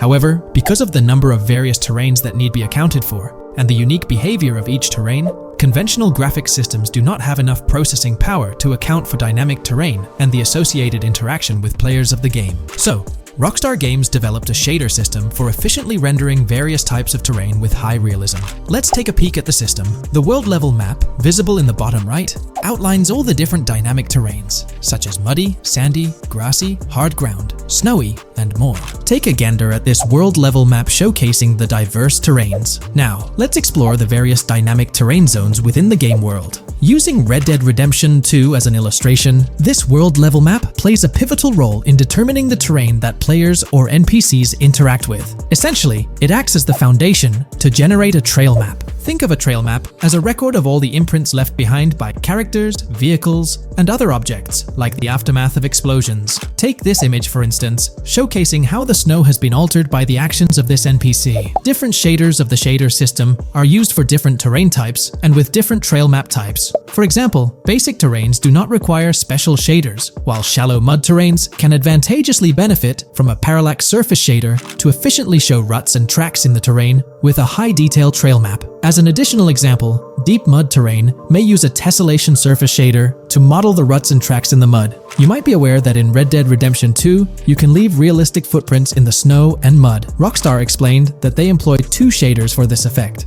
parallax maps and desolation. These shaders create a convincing illusion of high-level deformation, where footprints appear on the terrain's surface. In reality, the surface is warped, but not physically deformed, ensuring a smooth and polished movement experience. In GTA 6, they're applying the same technique to bring an extra layer of realism. This will be particularly noticeable with explosions, firing RPGs at the ground, walking through mud, or driving vehicles through it, each leaving distinct tracks based on the terrain. RPGs, for instance, will create craters on the ground. This adds a significant level of interactivity, making it feel like you're genuinely impacting the game world in real time. Despite it being an illusion, the result will be remarkably realistic, akin to the snow in Red Dead Redemption 2. To sum it up, this graphics rendering patent encompasses the dynamic terrain, ambient occlusion, global illumination, and material tinting, all exciting new features making their way to GTA 6. Rockstar has invented and patented new graphics rendering systems, which aims to fix some of the problems of traditional graphics rendering systems to make graphics rendering more efficient, thus improving performance and allowing for better, more realistic, and more immersive visuals. Dynamic Terrain System. This is a system that records and creates trail maps which make it possible that terrains can be visually deformed when being interacted with in various ways. Players, NPCs, vehicles, objects, and explosions can affect the terrain. For example, leaving footprints or vehicle tracks in sand can be seen in action in Trailer 1. Explosions will leave craters in the terrain as well. It's also possible for certain changes to the terrain to disappear over time. For example, footprints and tracks in mud disappearing after some time, since the viscosity of mud makes it return to its normal state after some time. There are different types of terrains, for example, muddy, sandy, hard ground, grassy, or snowy terrain. Each type of terrain will react differently. A sandy terrain will be more easily deformed than a grassy terrain, for example. In the initial part of our video, we delved into the rendering pipeline, which also incorporates a lighting stage. While conventional systems often utilize cube maps for pre-rendering lighting, it's worth noting that this is mainly for static elements. When it comes to dynamic characters, pre-computed lighting falls short in accommodating changes from objects within the scene. Although ambient occlusion can be pre-baked, it lacks the capability to update dynamically. Realism takes a hit due to this. Conventional systems often incorporate static lights to mimic reflected light, like sunlight bouncing off the ground and under a table. However, this static approach fails to update with changes in the light source. To address these challenges, Rockstar has patented new systems. Ambient occlusion. This is a graphics technique that can be utilized in multiple forms to determine how light and shading are displayed on an object. It can lead to darkened areas, enhanced contrast, and improved surfaces due to this technology. This patent's ambient occlusion system offers some special advantages. Determined by either preset or randomized assets based on developer discretion, the lighting can greatly provide a new vision to world building to make certain areas stand out, akin to a real-life setting. Global illumination. Global illumination is a graphics rendering technique that models how light is bounced off of surfaces onto other surfaces in direct light, rather than being limited to just the light that hits a surface directly from a light source, direct light. Rockstar's system detailed in this patent uses a bounce map that is projected in a top-down fashion to determine reflected light off of the ground. This bounce map is then converted into a texture that provides an approximation for the expected bounce back of light. This simulates the effect that would be achieved rendering the multiple passes of lighting to account for the natural bounce reflections. The bounce map can then be integrated into the lighting pipeline. During this, a technique is used to determine the area that needs this extra pass for each frame. This way, only the visible and required area is rendered with this technique, thus making it very efficient and less performance intensive. Overall, this provides many of the benefits of ray tracing without the computational expense. Ray-traced global illumination will probably still be in the game. For example, Lucia prison clip in Trailer 1. This special system is just a way to render large-scale global illumination efficiently. Now, let's touch on the final problem that Rockstar has addressed through this patent with conventional systems. Finally, as another example, to develop a rich and engaging game world, it is advantageous to populate the world with variations of similar objects. In other words, you do not want every simulated person, cow, gun, car, cart, ship, or animal generated in the game to look the same. Because the 3D model for many of these objects would be identical, variation was traditionally accomplished by creating different texture files to paint a different look on the object. For example, two variants of a cow model could be created, one with a texture to create a brown cow, and the other with a texture to create a black cow. These prior art systems created the desired variety at the cost of artist time, computer memory, and resources to maintain a multitude of different hand-authored variants for each in-game object. To combat this, Rockstar is introducing material tinting. RDR2 had a system that could tint the color of clothes to create far more variations on NPCs. This new patent is an evolution of that system and allows for creating of several in-game object variants from a single model. It can not only modify an object's colors, but other material properties, such as metalness and lighting parameters, or add additional layers to it, such as mud, snow, or dust as well. Envision the extent of customization that awaits in this game. Summing up the official patent for graphics rendering, it's evident that Rockstar has elevated numerous systems from Red Dead Redemption 2. Share your thoughts on everything covered in today's video in the comments below. When we talk about the positive aspects of this partnership, it's essential to highlight the potential benefits that can emerge from Rockstar's newfound support for the modding community. One of the significant upsides is the acknowledgement of the brilliant and skilled developers behind the modding scene. For years, these developers have worked tirelessly to create unique and engaging experiences within the GTA universe. With Rockstar stepping into a collaborative space with CFX, there's an opportunity for a more symbiotic relationship. The infusion of official support could mean more resources, tools, and encouragement for modders to continue pushing the boundaries of what's possible within the GTA ecosystem. This collaboration might lead to innovative gameplay features, improved server stability, and an overall better experience for both players and content creators. Moreover, the recognition from a gaming giant like Rockstar could open doors for these modders in the industry. It may pave the way for potential collaborations, official partnerships, or even job opportunities within the gaming development sphere. This, in turn, could elevate the modding community to a more prominent and respected position within the gaming landscape. However, it's crucial to approach these potential benefits with cautious optimism. While the partnership appears promising on the surface, the reality lies in how Rockstar manages the delicate balance between maintaining control over its intellectual property and allowing creative freedom for the modding community. The outcome will heavily depend on Rockstar's willingness to foster collaboration, rather than imposing strict regulations. As GTA 6 draws closer, the impact of this collaboration will become more apparent. Whether it becomes a model for future partnerships between game developers and modders, or encounters challenges that hinder its success remains to be seen. The dynamics between Rockstar and the modding community could shape the future landscape of custom servers, roleplay experiences, and the overall modding scene in the gaming world. Stay tuned as we continue to explore and analyze the evolving relationship between Rockstar and the modding community. On the positive side, there's a glimmer of hope that Rockstar's acknowledgement of mods enhancing the player experience could pave the way for more modding support in GTA 6. This shift in perspective might lead to a more collaborative environment, where modders can contribute to the game's richness without fear of stringent restrictions. With Rockstar officially and financially supporting FiveM, the CFX team gains more resources to elevate the GTA 6 server. This could mean a server even more impressive than the ones they currently run. The fact that FiveM is now a Rockstar Games product suggests a vested interest in its success, promising additional funding and manpower to ensure its flourishing. An intriguing prospect emerges concerning the accessibility of custom servers.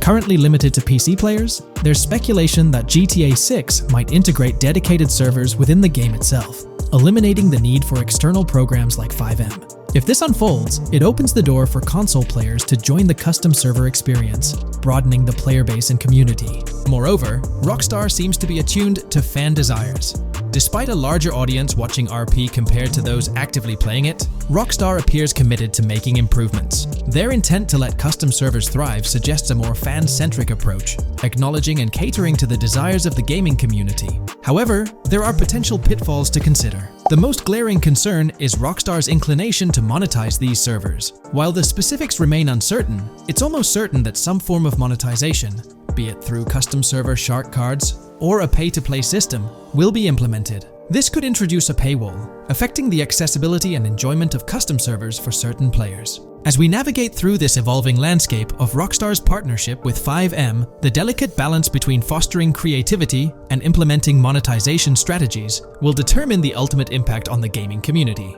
Stay tuned as we continue to unravel the complexities of this collaboration and its implications for GTA 6 and the modding community. Let's unpack this a bit more.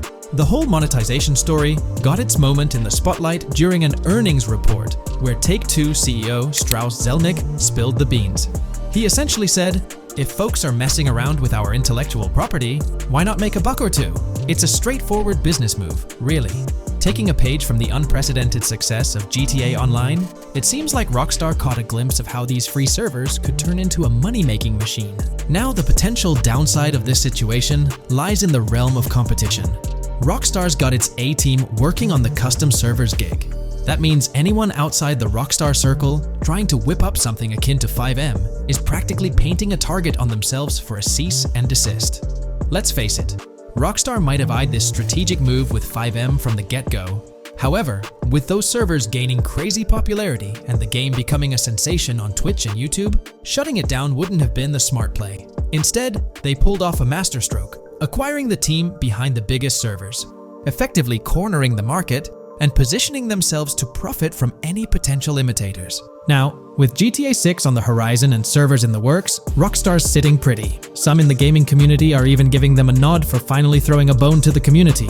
But, and there's always a but, at the end of the day, Rockstar's the one making the rules. We'll all have to toe the line because, quite frankly, there won't be any other alternatives in the neighborhood. So, buckle up for Rockstar's GTA roleplay. It's going to be a wild ride. The landscape has already witnessed the repercussions, with servers and mods being handed the shutdown ticket for not playing by Rockstar's latest rulebook. The new mandates include a strict no to real-life vehicles, mission mods, and porting old Rockstar maps or assets rules that weren't in the playbook just a couple of years back. Now, while the financial backing from a mega corporation might seem like a savvy move on the surface, there's a lingering skepticism about whether it'll blossom into the fairy tale ending we've all been envisioning. It's a bit premature to slap a final verdict on the fate of FiveM once GTA 6 hits the stage. Now, let's consider the potential repercussions for the vibrant RP community.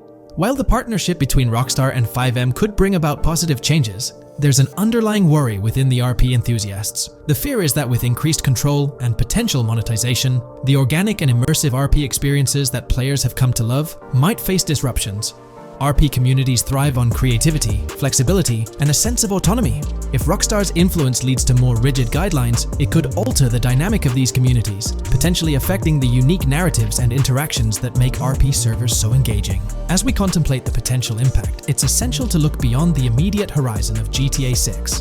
The dynamics established through this collaboration could set a precedent for future interactions between gaming giants and modding communities across various games. Whether it becomes a model to be emulated or a cautionary tale will be closely watched by both players and industry stakeholders. The future of FiveM and the broader modding community remains uncertain as GTA 6 inches closer to release. While concerns exist, there's also room for hope. The collaboration might lead to a harmonious blend of official support and community-driven creativity, enhancing the gaming experience for everyone involved. As players, content creators, and modders navigate this uncharted territory, the one constant is the love for the game and the shared hope for a positive evolution in the gaming landscape. Taking a stroll down memory lane, Rockstar's track record with monetization doesn't exactly calm the nerves. Add to that the current scenario where they're laying down the law for the CFX team, dictating what's permissible and what's not. This conjures up a cloud of uncertainty regarding the future of both FiveM servers and the broader modding community. Personally, I'm a big fan of RP servers and that immersive content. It's my cup of tea. The idea that the same company that set the stage with GTA 5 might potentially tarnish FiveM, turning it into a monetized maze with no alternatives, that's a bit of a buzzkill. Yet, here we are, in the waiting room until GTA 6 steps into the limelight. Is there a chance we'll see a remaster, or even just a port of GTA 4 hit the shelves this year? It's quite likely, though I'm leaning towards it being more of a port, but let's dive into the details. Back in July 2022, TezFunz2 made it known on Twitter that as per a reliable source with clear accuracy on Rockstar plans, remasters of GTA 4 and RDR1 were on the table a few years ago, but Rockstar chose not to proceed with the projects in mind. The poor reception of the Trilogy Definitive Edition might be a reason behind that decision. After that post surfaced, the topic went quiet for quite a few months, over a year in fact. Then, out of the blue last year, Rockstar Games dropped the bombshell and revealed a fresh project in the Red Dead Redemption universe. Although there hasn't been an official announcement regarding the GTA 4 remaster, there are indications pointing towards the existence of such a project, with a potential release date as early as March 2024. Take-Two, the parent company of Rockstar Games, had previously hinted at having 2 re-releases in the pipeline, set to launch by that specific month. The original Red Dead Redemption was among the 2 games mentioned. leaving room for speculation that the other could potentially be GTA 4, while it's also plausible that this could be an entirely different project unrelated to the Grand Theft Auto franchise. It's worth considering. This isn't the first time there have been murmurs about a GTA 4 re-release or remaster. Returning to the Red Dead Redemption 1 port, unfortunately, it wasn't the news fans were hoping for. Instead of a full remake or remaster, the developer revealed a port with no new content. Typically, when people hear about a remaster or remake, they expect incredible graphic improvements, higher resolution, better quality textures, and advanced graphical effects like ray tracing. Contrary to these expectations, many argue that this game needs significant improvements, particularly concerning inconsistencies in the story. In 2018, Red Dead Redemption 2 was released as a prequel, introducing story elements that created inconsistencies with the first Red Dead Redemption, where major characters like Arthur Morgan were never mentioned. When Rockstar opted for a port instead of improving the game, which was already 13 years old, disappointment arose. The desire for a remaster or remake persisted, fueled by rumors since 2021. These speculations continued until the summer of 2023. The uncertainty around whether a remake was genuinely being considered remains, with some recent rumors possibly being misunderstandings about the port project. It's been speculated that the cancellation of a Red Dead Redemption remake or remaster might be attributed to the poor reception of GTA, the trilogy, the definitive edition. Alternatively, the developer could have redirected resources towards the development of GTA 6. Regarding GTA 6, in December, we were finally treated to the much-anticipated trailer for the upcoming installment. However, it came with a significant letdown: the announcement of a 2025 release date. As we approach the end of 2024, this seems like the ideal time to introduce a new game under the GTA banner to keep the franchise vibrant. Hence, a port of GTA 4 appears fitting for this year. Most players familiar with GTA 4 acknowledge the aging of the game. Despite being ahead of its time upon its 2008 release, over 15 years ago, it's showing signs of wear. Notably, the PC version faced persistent performance issues, maintaining its reputation as one of Rockstar Games' worst optimized titles. The irony lies in the fact that, despite these problems, GTA 4 is widely regarded as one of the best entries in the Grand Theft Auto series. Understanding the poor optimization of the PC version remains a mystery. Even with a series of patches, the issues persisted, suggesting a more profound problem. Originally designed for Xbox 360 and PlayStation 3 consoles with different hardware architectures, porting GTA 4 to PC necessitated significant modifications. Unfortunately, not all of these changes were executed appropriately. Compounding the matter, the game was built on the advanced and intricate Rage engine, adding complexity to its optimization. Unlike consoles with standardized hardware, the diverse range of PC hardware available at the time of GTA 4's release posed a challenge. The game's initial high hardware requirements excluded many players with less powerful computers from enjoying a smooth gaming experience. Unoptimized code contributed to performance issues, even on high-end PCs, with notable problems in managing CPU and GPU resources, leading to performance bottlenecks. How else can we gather indications that a GTA 4 remaster or port is possibly in development? Well, in September 2022, Take-Two Interactive, the parent company of Rockstar Games, made a notable move. They took down a fan-made mod for GTA 4, known as the Definitive Edition. This mod compilation, comprised of various mods and fan-made patches, aimed to significantly enhance the visual and experiential aspects of the 15-year-old game on PC. The roots of this remastering endeavor with mods trace back to 2016, when the mod pack for GTA Vice City, named Reborn, initiated the project. Over time, it expanded to encompass mods for GTA 3, San Andreas, Chinatown Wars, and other Rockstar games like Bully and the Warriors. According to information from the author's website, the group behind this project confirmed that their files, hosted on Mediafire, received a DMCA takedown notice. Presumably issued by Rockstar or its parent company Take-Two Interactive, this notice mandated the removal of the Definitive Edition project from their website. This development was communicated through a tweet from the Definitive Edition project. Bad news, guys. Appreciate it if you got PPL to raise awareness. Spread the word as much as possible. I knew this day was coming. Here we are with a DMCA by Rockstar, I assume, on our GTA 4 Definitive Edition patch. Well, I suppose we need to remove all GTA 4 related stuff from the website. Curiously, from what I understand, the takedown specifically focused on the GTA 4 mod. As of now, the original trilogy mods on the site remain untouched. but the project doesn't express a high level of confidence in the longevity of these mods being available. No DMCA for the original trilogy yet, just GTA 4. So for now I think the trilogy is safe. Just enjoy it when you still can, they wrote. This isn't the initial instance of Take-Two Interactive taking action against mods. Their track record indicates a protective stance towards their intellectual properties.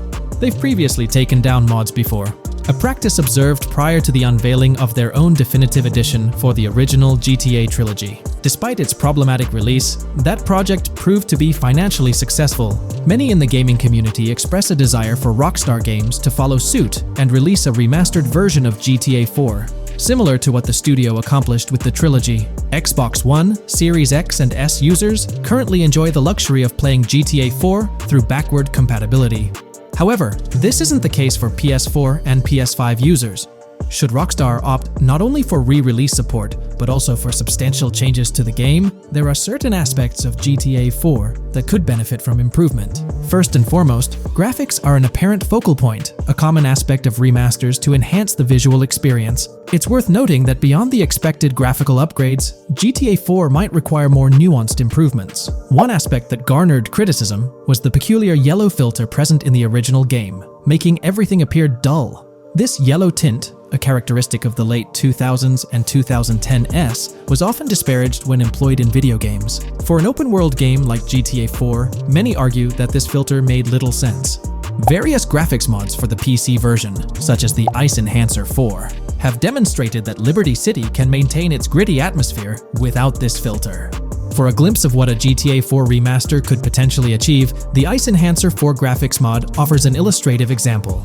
Developed over several years by the skilled modder Haysam Kilani, this fan-made graphics overhaul aimed to elevate the game's visual experience well beyond its original state. On the flip side, individuals who have a fondness for the original yellow filter in the game may not find favor with this mod. If Rockstar opts to stay faithful to the original and preserve the color scheme, it would still be beneficial to update the environmental textures. Over time, these textures have aged considerably, featuring a noticeably low resolution that now appears outdated. Moving on, one of the most memorable aspects of GTA 4 is the recurring scenario where Roman calls Nico to go bowling. Nico, it's your cousin. You want to shoot some pool? Roman, I can't talk now. Damn! This feature, while often considered a source of humor, can be somewhat bothersome. Nico's friends frequently reaching out for social activities can prove distracting, especially during critical missions or while immersed in the exploration of the open world. Rejecting these calls actually decreases your relationship with that friend, impacting specific benefits they offer. GTA 5 addressed this issue by making interactions with friends more user-friendly, introducing new activities to engage in. Incorporating similar friend activities in a remastered version of GTA 4 would be a positive and welcome addition. Another area of improvement is clothing and customization. The clothing options for Nico in GTA 4 are quite limited. Notably, the game lacks the iconic fingerless gloves seen in promotional art and trailers. A remaster could rectify this, especially considering the community's disappointment over their absence. Additionally, though hairstyles were planned, they were not included in the final game, as evidenced by the presence of barbershops in the game files. A remaster could enhance clothing options and introduce hairstyle changes, mirroring the customization available in GTA Online. Unlike GTA San Andreas or GTA 5, GTA 4 lacks car customization features. Players can only randomly change their vehicle's primary color at a pay and spray. While this might not have been a significant issue in earlier titles like GTA 3 or Vice City, it does feel like an oversight in a more modern title like GTA 4. A remaster could bring in more extensive vehicle customization options. Given the central role of vehicles in the Grand Theft Auto games, enhancing customization not only adds depth but also makes the gaming experience more immersive. In fact, acquiring new and rare cars is often considered the most appealing aspect of GTA Online, and a remaster could significantly enhance the appeal of GTA 4 through this single feature alone. While Rockstar Games has been dedicating their efforts to newer projects, it's intriguing to observe that GTA 4 hasn't been entirely neglected by them. Surprisingly, the game has received updates, albeit sporadically, even years after its initial release in 2008. A notable recent update, released in 2023, caught many fans off guard. This update primarily focused on security, aiming to safeguard the game's source code from potential leaks. It's interesting to reflect on the context surrounding this security update. Since Rockstar Games removed the multiplayer aspects of the GTA 4 Complete Edition on Steam and their launcher in March 2020, the need for such security measures raises questions. Without active official multiplayer components, this move appears to be a proactive response to a prior security breach. In that incident, a hacker infiltrated Rockstar's security system, leaking pre-alpha version footage of the highly anticipated GTA 6. While Rockstar's immediate focus is on bringing GTA 6 to fruition, the possibility of a GTA 4 remaster isn't entirely dismissed. There's a genuine belief that something related to GTA 4 is in the works this year. If not, the prospect remains open for the future, potentially after the release of GTA 6. The year 2028 marks the 20th anniversary of GTA 4, presenting a considerable timeframe. Although it involves patience, the wait could be worthwhile if Rockstar decides to give GTA 4 the remaster treatment it deserves. It's crucial to acknowledge the dynamic nature of the gaming industry, with Rockstar consistently pushing boundaries with each release. By the time a potential GTA 4 remaster materializes, we might witness a game that not only enhances the original but also leverages the latest advancements in gaming technology. Hey there, great news for GTA fans. GTA 6 is making some big changes to the series. We've got a load of interesting info about the game that you should definitely hear about. Just a heads up, the details we've got are from leaked online footage, but sorry, no links or showing it. Still, loads of cool stuff to share, like new animals, AI changes, RPG elements, and more. Let's dive in. Fact 1: interactions with NPCs are getting way cooler. You'll have choices like threatening, robbing, shooting, or restraining them. Some missions will even have gesture-based actions, like Red Dead Redemption 2. Car damage is more realistic, and the insides are crazy detailed, with working dashboards. Fact 2. Let's talk weapons. GTA 6 is changing things up, taking a page from Red Dead Redemption 2. Instead of a big weapon wheel, you'll have slots for small firearms, melee weapons, rifles, and shotguns. No unlimited weapons, but you can drop and pick them up as you go. Fact 3. In the developmental phase, there was a sighting of Arthur Morgan's hat, though it's uncertain if this will make it to the final game. Players now have the option to surrender to the police during a robbery, which adds a thrilling twist. Police response time has been updated to feel more real, displaying a timer that varies based on the crime's severity. A murder, for instance, prompts a faster response than a robbery. The maximum wanted level is capped at 5 stars in GTA 6,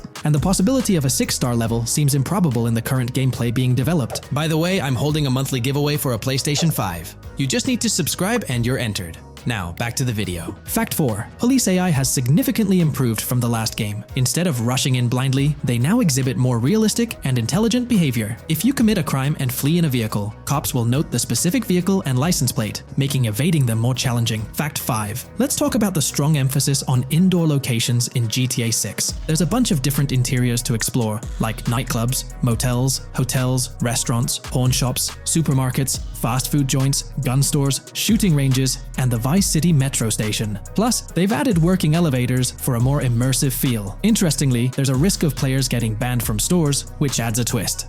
Fact 6. Moving on to the characters. GTA 6 introduces 2 protagonists, Jason, played by Brian Zampella, and Lucia, portrayed by Alexandra C. Echevarri, who happens to be the franchise's first playable female character. You can switch between them instantly. They're also a couple, drawing inspiration from Bonnie and Clyde. Fact 7. Clothing in the game behaves realistically. You can wear accessories like sunglasses, watches, wristbands, and hats in different ways. The detail is pretty cool, with sweat, dirt, and wrinkles adding to the realism. Fact 8. GTA 6, internally dubbed Project Americas, had a codename during development, like GTA 5, called Rush, and Red Dead Redemption 2, Bonnier. Originally, the plan was for a bigger map covering North and South America, but changes in Rockstar's approach scaled it down. Still, it's shaping up to be a memorable experience with its features and locations. Fact 9.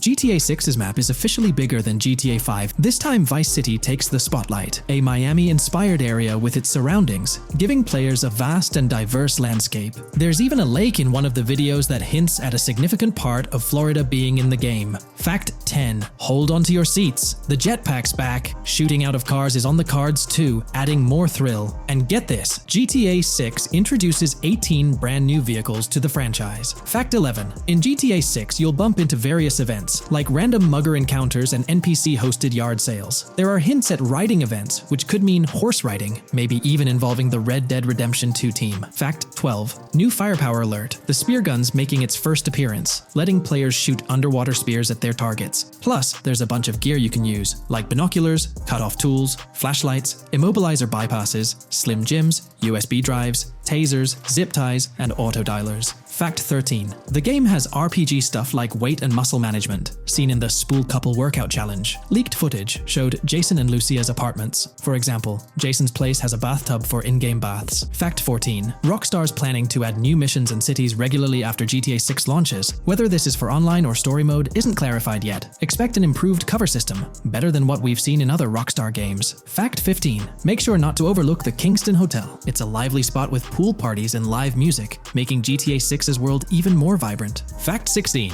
GTA 6 gets more interactive with working CCTV cameras that you can wreck. Be wary of cop traps, spots where cops wait to nab you, and be prepared for intense moments with dirty cop shakedown events. Fact 17. As part of the immersive feel, the game includes DUI sobriety tests, but it's unclear if they're for the player character or random NPCs. Rockstar's focus on detail shines, even with fully working gumball machines in the game. Fact 18. The gunplay in GTA 6 resembles what we've seen in Red Dead Redemption 2 and Max Payne 3. It might be worth giving those games a shot before GTA 6 comes out, if you haven't already. And activities? GTA 6 is loaded with options. From fishing and crazy golf to basketball, football, and soccer. There are gyms to work out in, a yacht club, and even a racetrack. Fact 19. Get ready for a modern-day setting, post-GTA 5 events. The game is meticulously detailed, recreating many Miami landmarks like a grand tennis court, a bustling football stadium, and a vibrant amphitheater. The map includes an airport and a functional tram system with an airport stop. And that's not all. The Florida Keys and a swampy region, the grass rivers reminiscent of the Everglades, are part of the game. Players can ride swamp boats in this area. Fact 20 weapons are diverse in GTA 6. You've got melee options like golf clubs, pool cues, crowbars, and bats, along with a range of firearms from pistols to snipers and RPGs. You can even customize how your character holds weapons. Plus, there's a bunch of throwable stuff like grenades, molotovs, and even golf balls. Fact 21. One major upgrade in GTA 6 is NPC behavior. NPCs will come in different sizes and shapes, and their reactions will feel super real. If you wave a gun around, folks nearby might freak out. The game's also getting an intense injury system, including concussions. Fact 22. Next up, the amazing visuals and new features. Your character will grow facial hair naturally over time. Plus, the GTA 6 world will have a social platform called WhatsApp, kinda like a fun version of WhatsApp. And good news for fans, spoof versions of social media like Life Invader, Facebook, Bleeder, Twitter, and Snapmatic, Instagram, are making a comeback. Fact 23. Now let's talk about our main characters, Jason and Lucia, each with their own and a shared inventory. Your inventory can carry various items like wine, soda, and fruit. Also, there's a duffel bag system for easy transportation of supplies and weapons. Fact 24. Rockstar's being more cautious in storytelling, steering clear of offensive jokes, and being considerate about groups that might feel targeted. The story goes through chapters, like Red Dead Redemption 2's approach. Fact 25. GTA 6 is loaded with side activities, from backyard wrestling and racing to UFO events and beach bonfires. Small stuff matters too, like picking up cans from the ground. Jason and Lucia, the main characters, have special abilities similar to those in GTA 5. Fact 26. Jason and Lucia's safe house is a motel, a hub for their activities. The game's world has various street gangs, each with its own vibe. Characters have different personalities like romantic, cool, pragmatic, chaotic, and pragmatic cool. Fact 27. Gameplay tweaks in GTA 6 include the ability to zip tie NPCs for stealth elements, and the option to carry bodies, adding depth to stealth mechanics. Fact 28. Robberies are a big deal in GTA 6, ranging from big heists to smaller scores. You've got easy scores like hitting bingo body shops, burnout skirts at Cafe Caraway, clothing stores, food trucks, massage parlors, and more. And now, there's even the chance to rob shipping containers, which adds a whole new level of excitement. Fact 29. Gameplay is stepping up. For the first time in GTA, you can crouch and go prone, bringing in some tactical vibes. RPG elements are also in, with hints about hunger leveling and animal interactions, adding depth to the game. Fact 30. Excitingly, the Malibu Club and Ocean View Hotel are back in GTA 6. There are hints at events like Lost at Sea Island Camp and Lost Plane, suggesting possible island scenarios like Guarma from an earlier game. Fact 31. While exploring, you'll meet loads of wildlife, alligators, bears, boars, dogs, snakes, raccoons, birds, frogs, bald cats, and rodents. You'll also spot symbols for plants and toxic waste around the game.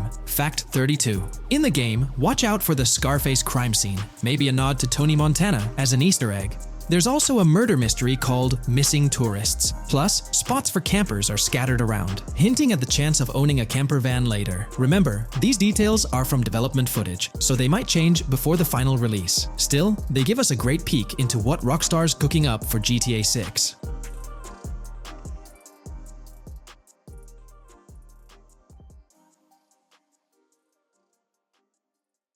Today's video will delve into the upcoming changes to the AI systems in Grand Theft Auto 6 by Rockstar. We'll explore a patent that introduces a groundbreaking system unprecedented in gaming, promising a revolutionary shift in how AI operates within games. Additionally, we'll delve into other intricacies concerning AI and non-playable characters in GTA 6, including insights from a job listing at Rockstar's new LA studio, shedding light on NPC dialogue. We'll also examine NPC behaviors in response to their environment and their integration with social media, enhancing immersion and complexity in player interactions. Let's kick off with Rockstar's innovative AI system set to debut in Grand Theft Auto 6. Described by Rockstar as the most significant and immersive evolution of the series, the emphasis on immersion is evident in their patent filings. We'll focus on one particularly intriguing patent, unveiling a new system poised to revolutionize AI in gaming.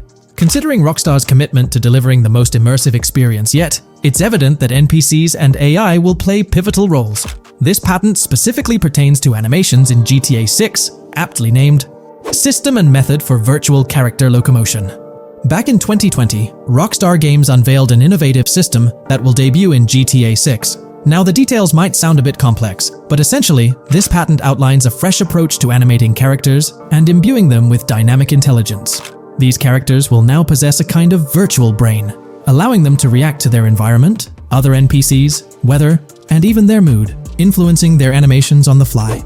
Before this advancement, each character's animation had to be painstakingly recorded in a studio equipped with motion capture technology. This process involved attaching markers to actors' suits and compiling animations into what's called an animation tree. This method was resource-intensive, limiting the variety of animations Rockstar could include in their games. For instance, in GTA 5 and Red Dead Redemption 2, each NPC had its own animation tree, containing all their actions. Animation trees essentially stack animations, blending them together seamlessly and transitioning between them based on player input and in-game conditions. Additionally, motion matching, a feature seen in GTA 5 and RDR2, automatically selects animations based on player actions and the surrounding environment. This results in fluid and lifelike character movements, such as running while shooting, creating a more immersive experience for players. With GTA 6, Rockstar introduces an innovative system designed to optimize resources and streamline animation data.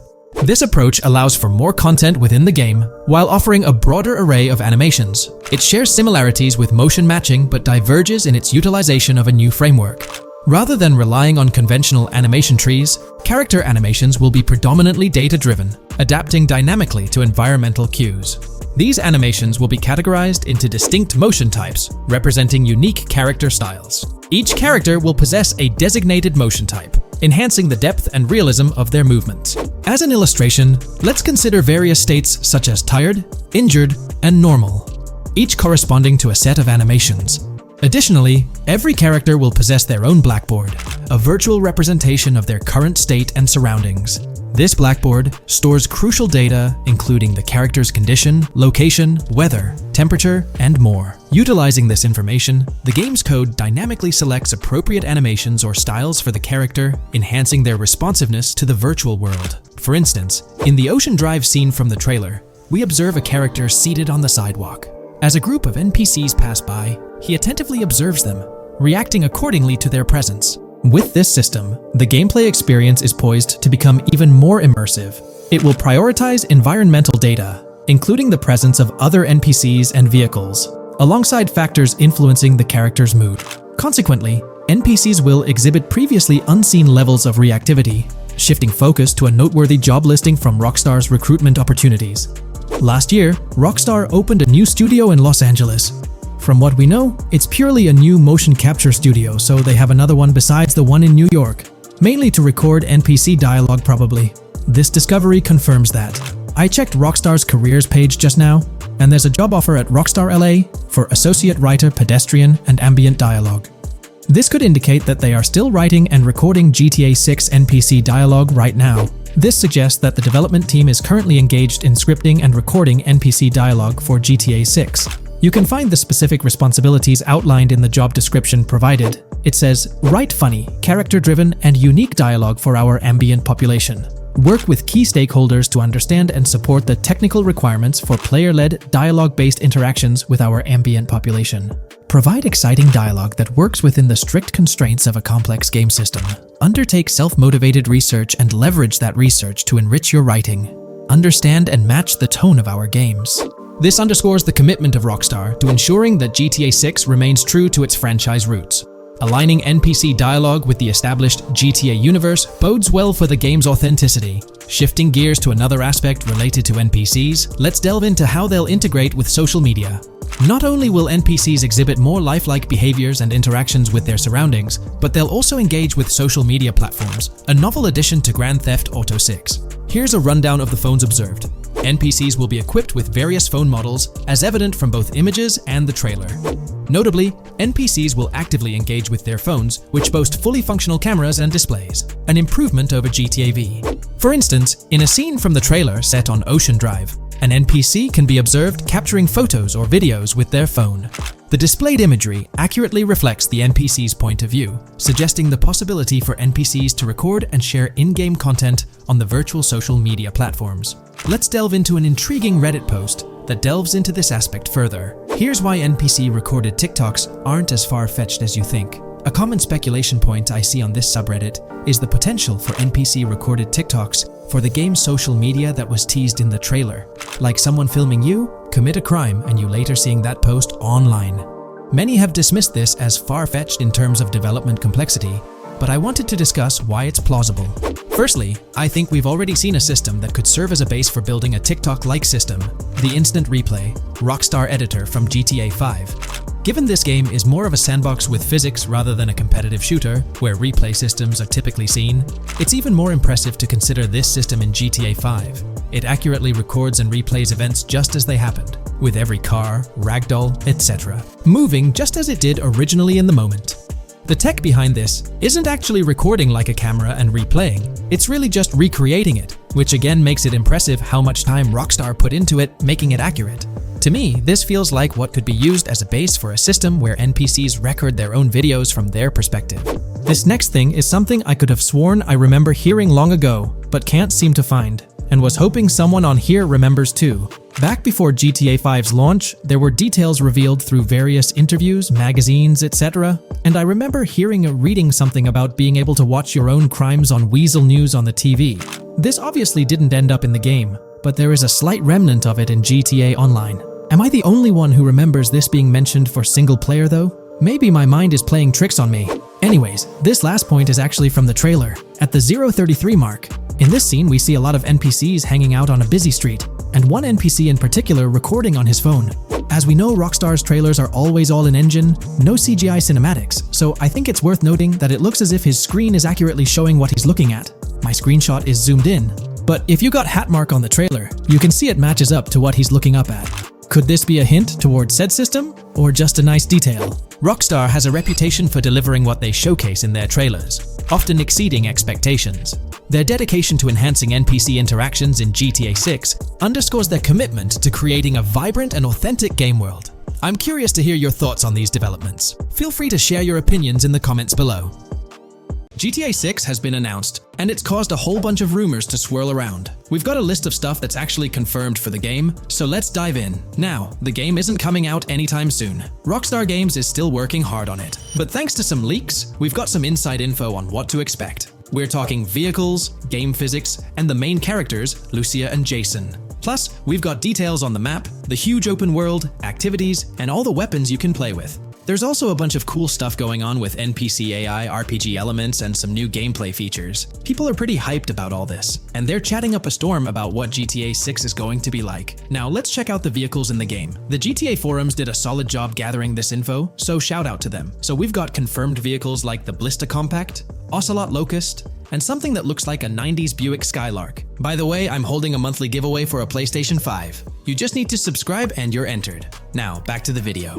There are a bunch of other cars too, without official names, like a 90s Chevy Caprice, a 2016 present Chevy Malibu, a Chevy Sonic, and a 2018 to 2022 Honda Accord.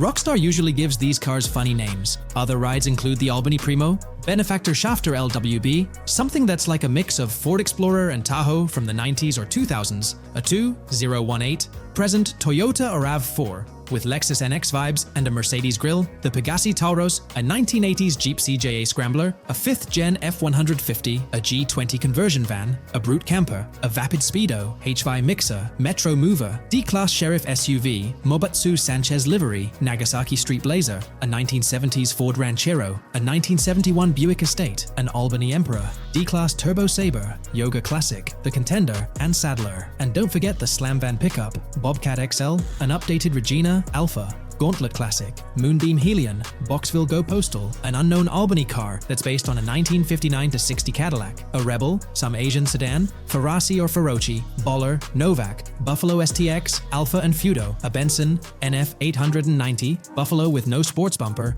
and the Stanier and Landstalker. With all these vehicles, GTA 6 is going to be quite the ride. Now let's talk about some gameplay clips making the rounds on social media. They give us a sneak peek at missions and what Rockstar is up to. One clip shows Lucia, our main character, trying to rob a place called Hank's Waffles, a diner. In this early test, the non-player characters look kinda generic and are jokingly called dummies in the game. The NPCs react to Lucia's aggressive moves, and their animations show they're pretty freaked out, kind of like what we saw in Red Dead Redemption 2. During the robbery, Lucia can aim her gun at a hostage, giving you the choice to rob or have a face-off. Taking a hostage adds some spice to the crime. Jason, the other protagonist, is there too, and you can interact with both characters during the heist. Jason pushes Lucia to hurry up and make a clean getaway, hinting at a Bonnie and Clyde style partnership, which lines up with earlier leaks about the game's story. People are even saying that Lucia and Jason look like Eva Mendes and Ryan Gosling from the Place Beyond the Pines movie, but we're not sure if the game's story will follow a similar path. Lucia and Jason look like they're in their late 20s. You can switch between them in the game using the controller's D-pad. When the cops show up, Lucia can threaten another hostage, and it leads to a face-off with the police outside. The outdoor area looks like it's inspired by northern Florida with all the greenery. While trying to escape, Lucia and Jason rack up 2 wanted stars, but instead of a shootout, they skillfully maneuver through parked cars and hijack a police cruiser. You can tell it's an early part of the game from the tutorial-like prompts, including one about the police getting smarter and remembering cars involved in crimes. The clip ends with Lucia driving off in the stolen police car, and Jason assures her they can shake the cops. But their getaway ends with an accidental crash at an old car wash. In the next mission, Jason and Lucia hit up a strip club called Jack of Hearts and run into Dre, who's chatting with another lady. Dre talks about his music dreams and hints at someone named Boopy.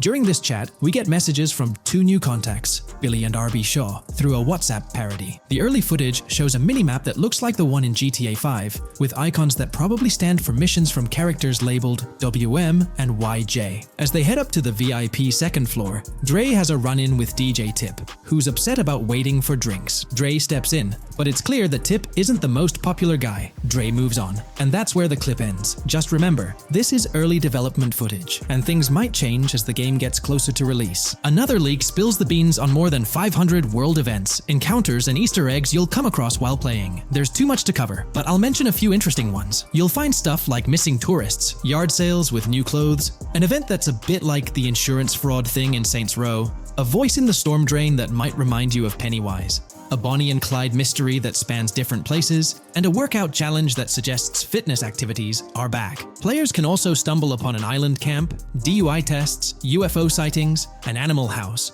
a swamp safari, and even the possibility of playing some crazy golf. There's a hint that the basketball court might be back too. Events like fishing, Satanist houses, backyard wrestling rings, and mansions with big cats offer a bunch of different experiences in the game world. Now, let's talk about the main locations in Grand Theft Auto 6. Ambrosia has Ambrosia Farms and the Tarmac. Bayside Copperhead, the Everglades or Grass Rivers, Fairyland and Fairyland Forest offer different environments. The Keys region includes places like East Key, Low Key, and spots like a garage, gas station, and liquor store. Lake Okeechobee has a motel, prison, and racetrack, while Little Haiti, North Beach, and North Miami come with places like gas stations, hideouts, and liquor stores. Port Gellhorn offers a variety of spots to explore, like an abandoned building, basketball court, beach, bingo hall, bowling alley, car wash, fishing store, fruit stand, gas station, motel, pawn shop, police station, quick shop, raceway, soccer field, and trailer park. Red Hill has a forest, South Beach features a boardwalk, gym, hotel, Ocean Drive and Park. South Miami Sundown includes a beach and tarmac, and Vice Beach covers Vice City suburbs and Washington Beach. There are also other interesting places like an abandoned hotel, observatory, Fountain of Youth, homeless community, Malibu Club, Monument of Leonida, Redneck Yacht Club, Spaceship House, underwater research facility, and Dinosaur World. According to info from the GTA forums, Grand Theft Auto 6's open world is estimated to be at least 2.5 times the size of GTA 5 ES, giving players a massive world to explore. The game seems to take cues from the successful approach in Red Dead Redemption 2,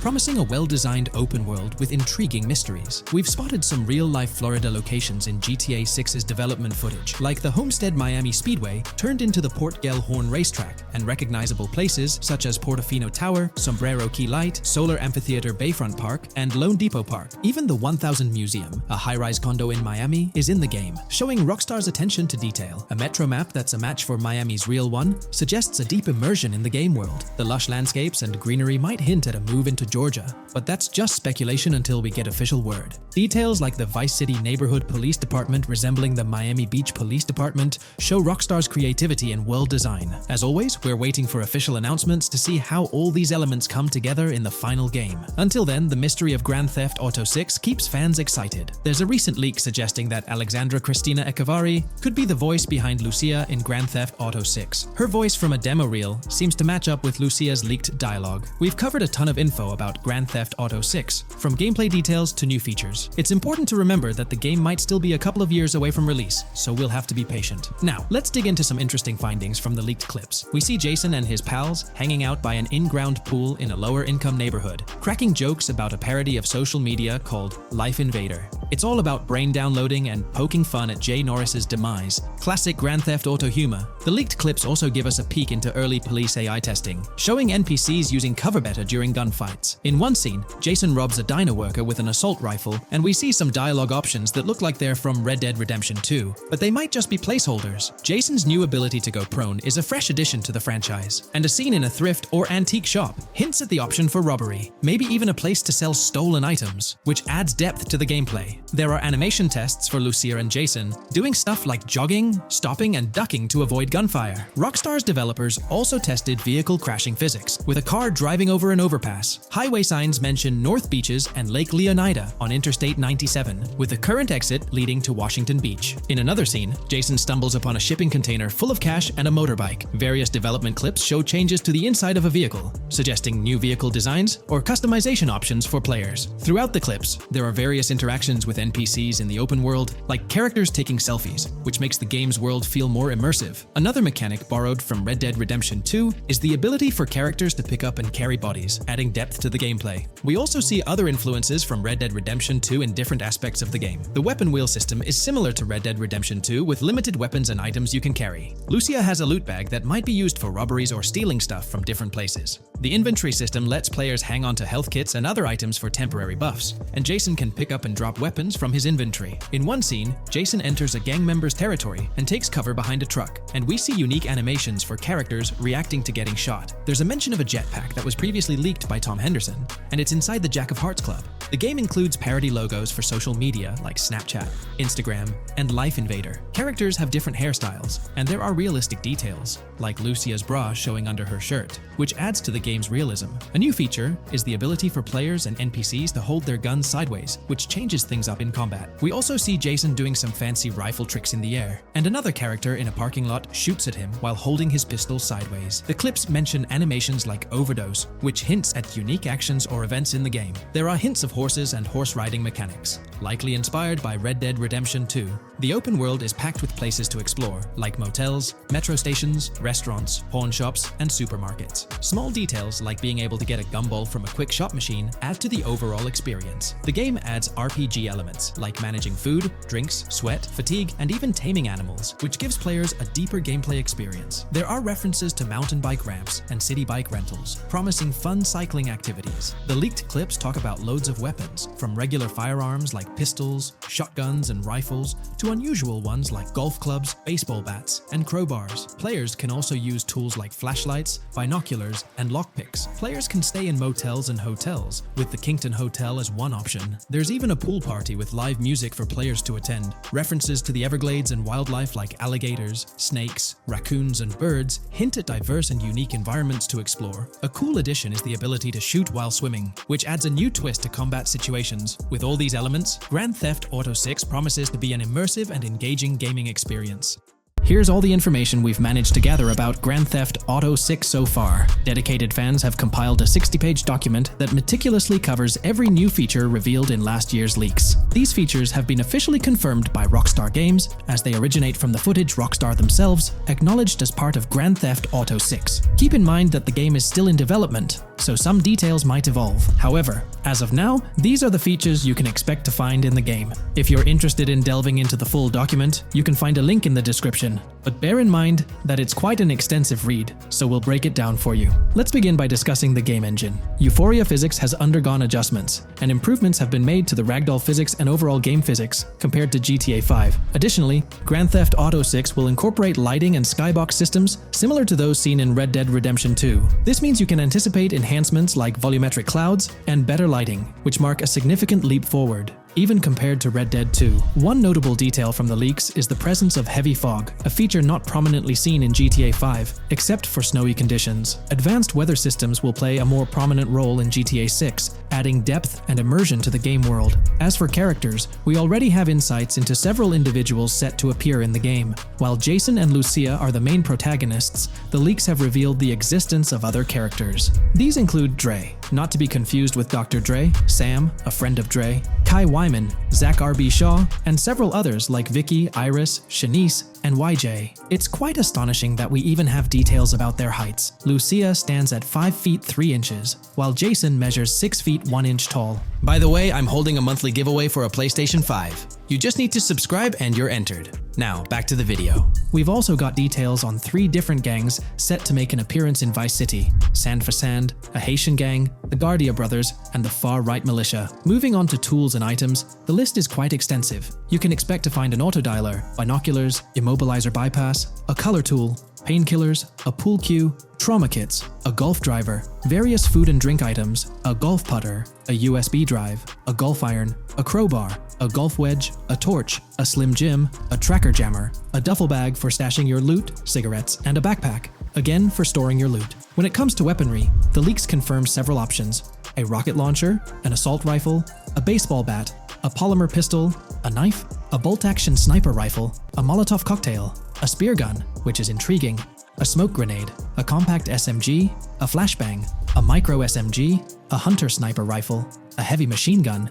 an auto rifle, and a pump-action shotgun. The weapon wheel system will be divided into 3 sections: weapons, equipment, and gear. This setup is reminiscent of Red Dead Redemption 2, where you had access to your weapons, items, and horse all in one interface. Notably, we've seen glimpses of the ability to hold different weapons in each hand, and there's an additional quick item inventory in the bottom left corner of your screen. In a video clip, we observed an NPC firing at Jason, and shortly after, we noticed that Jason's health was low. A tip appeared on the left side of the screen, indicating, "You were injured. Your health will regenerate slowly. Open your weapon wheel and use a recovery item to replenish your health faster." Unlike GTA 5, where your health regenerated only up to 50%, in GTA 6, it seems that you may regenerate to full health naturally, albeit at a sluggish pace. However, if you want to expedite your healing process, you can employ a medical item. We've got confirmation on 7 open-world activities that will be available in the game. Currently, these activities include dice,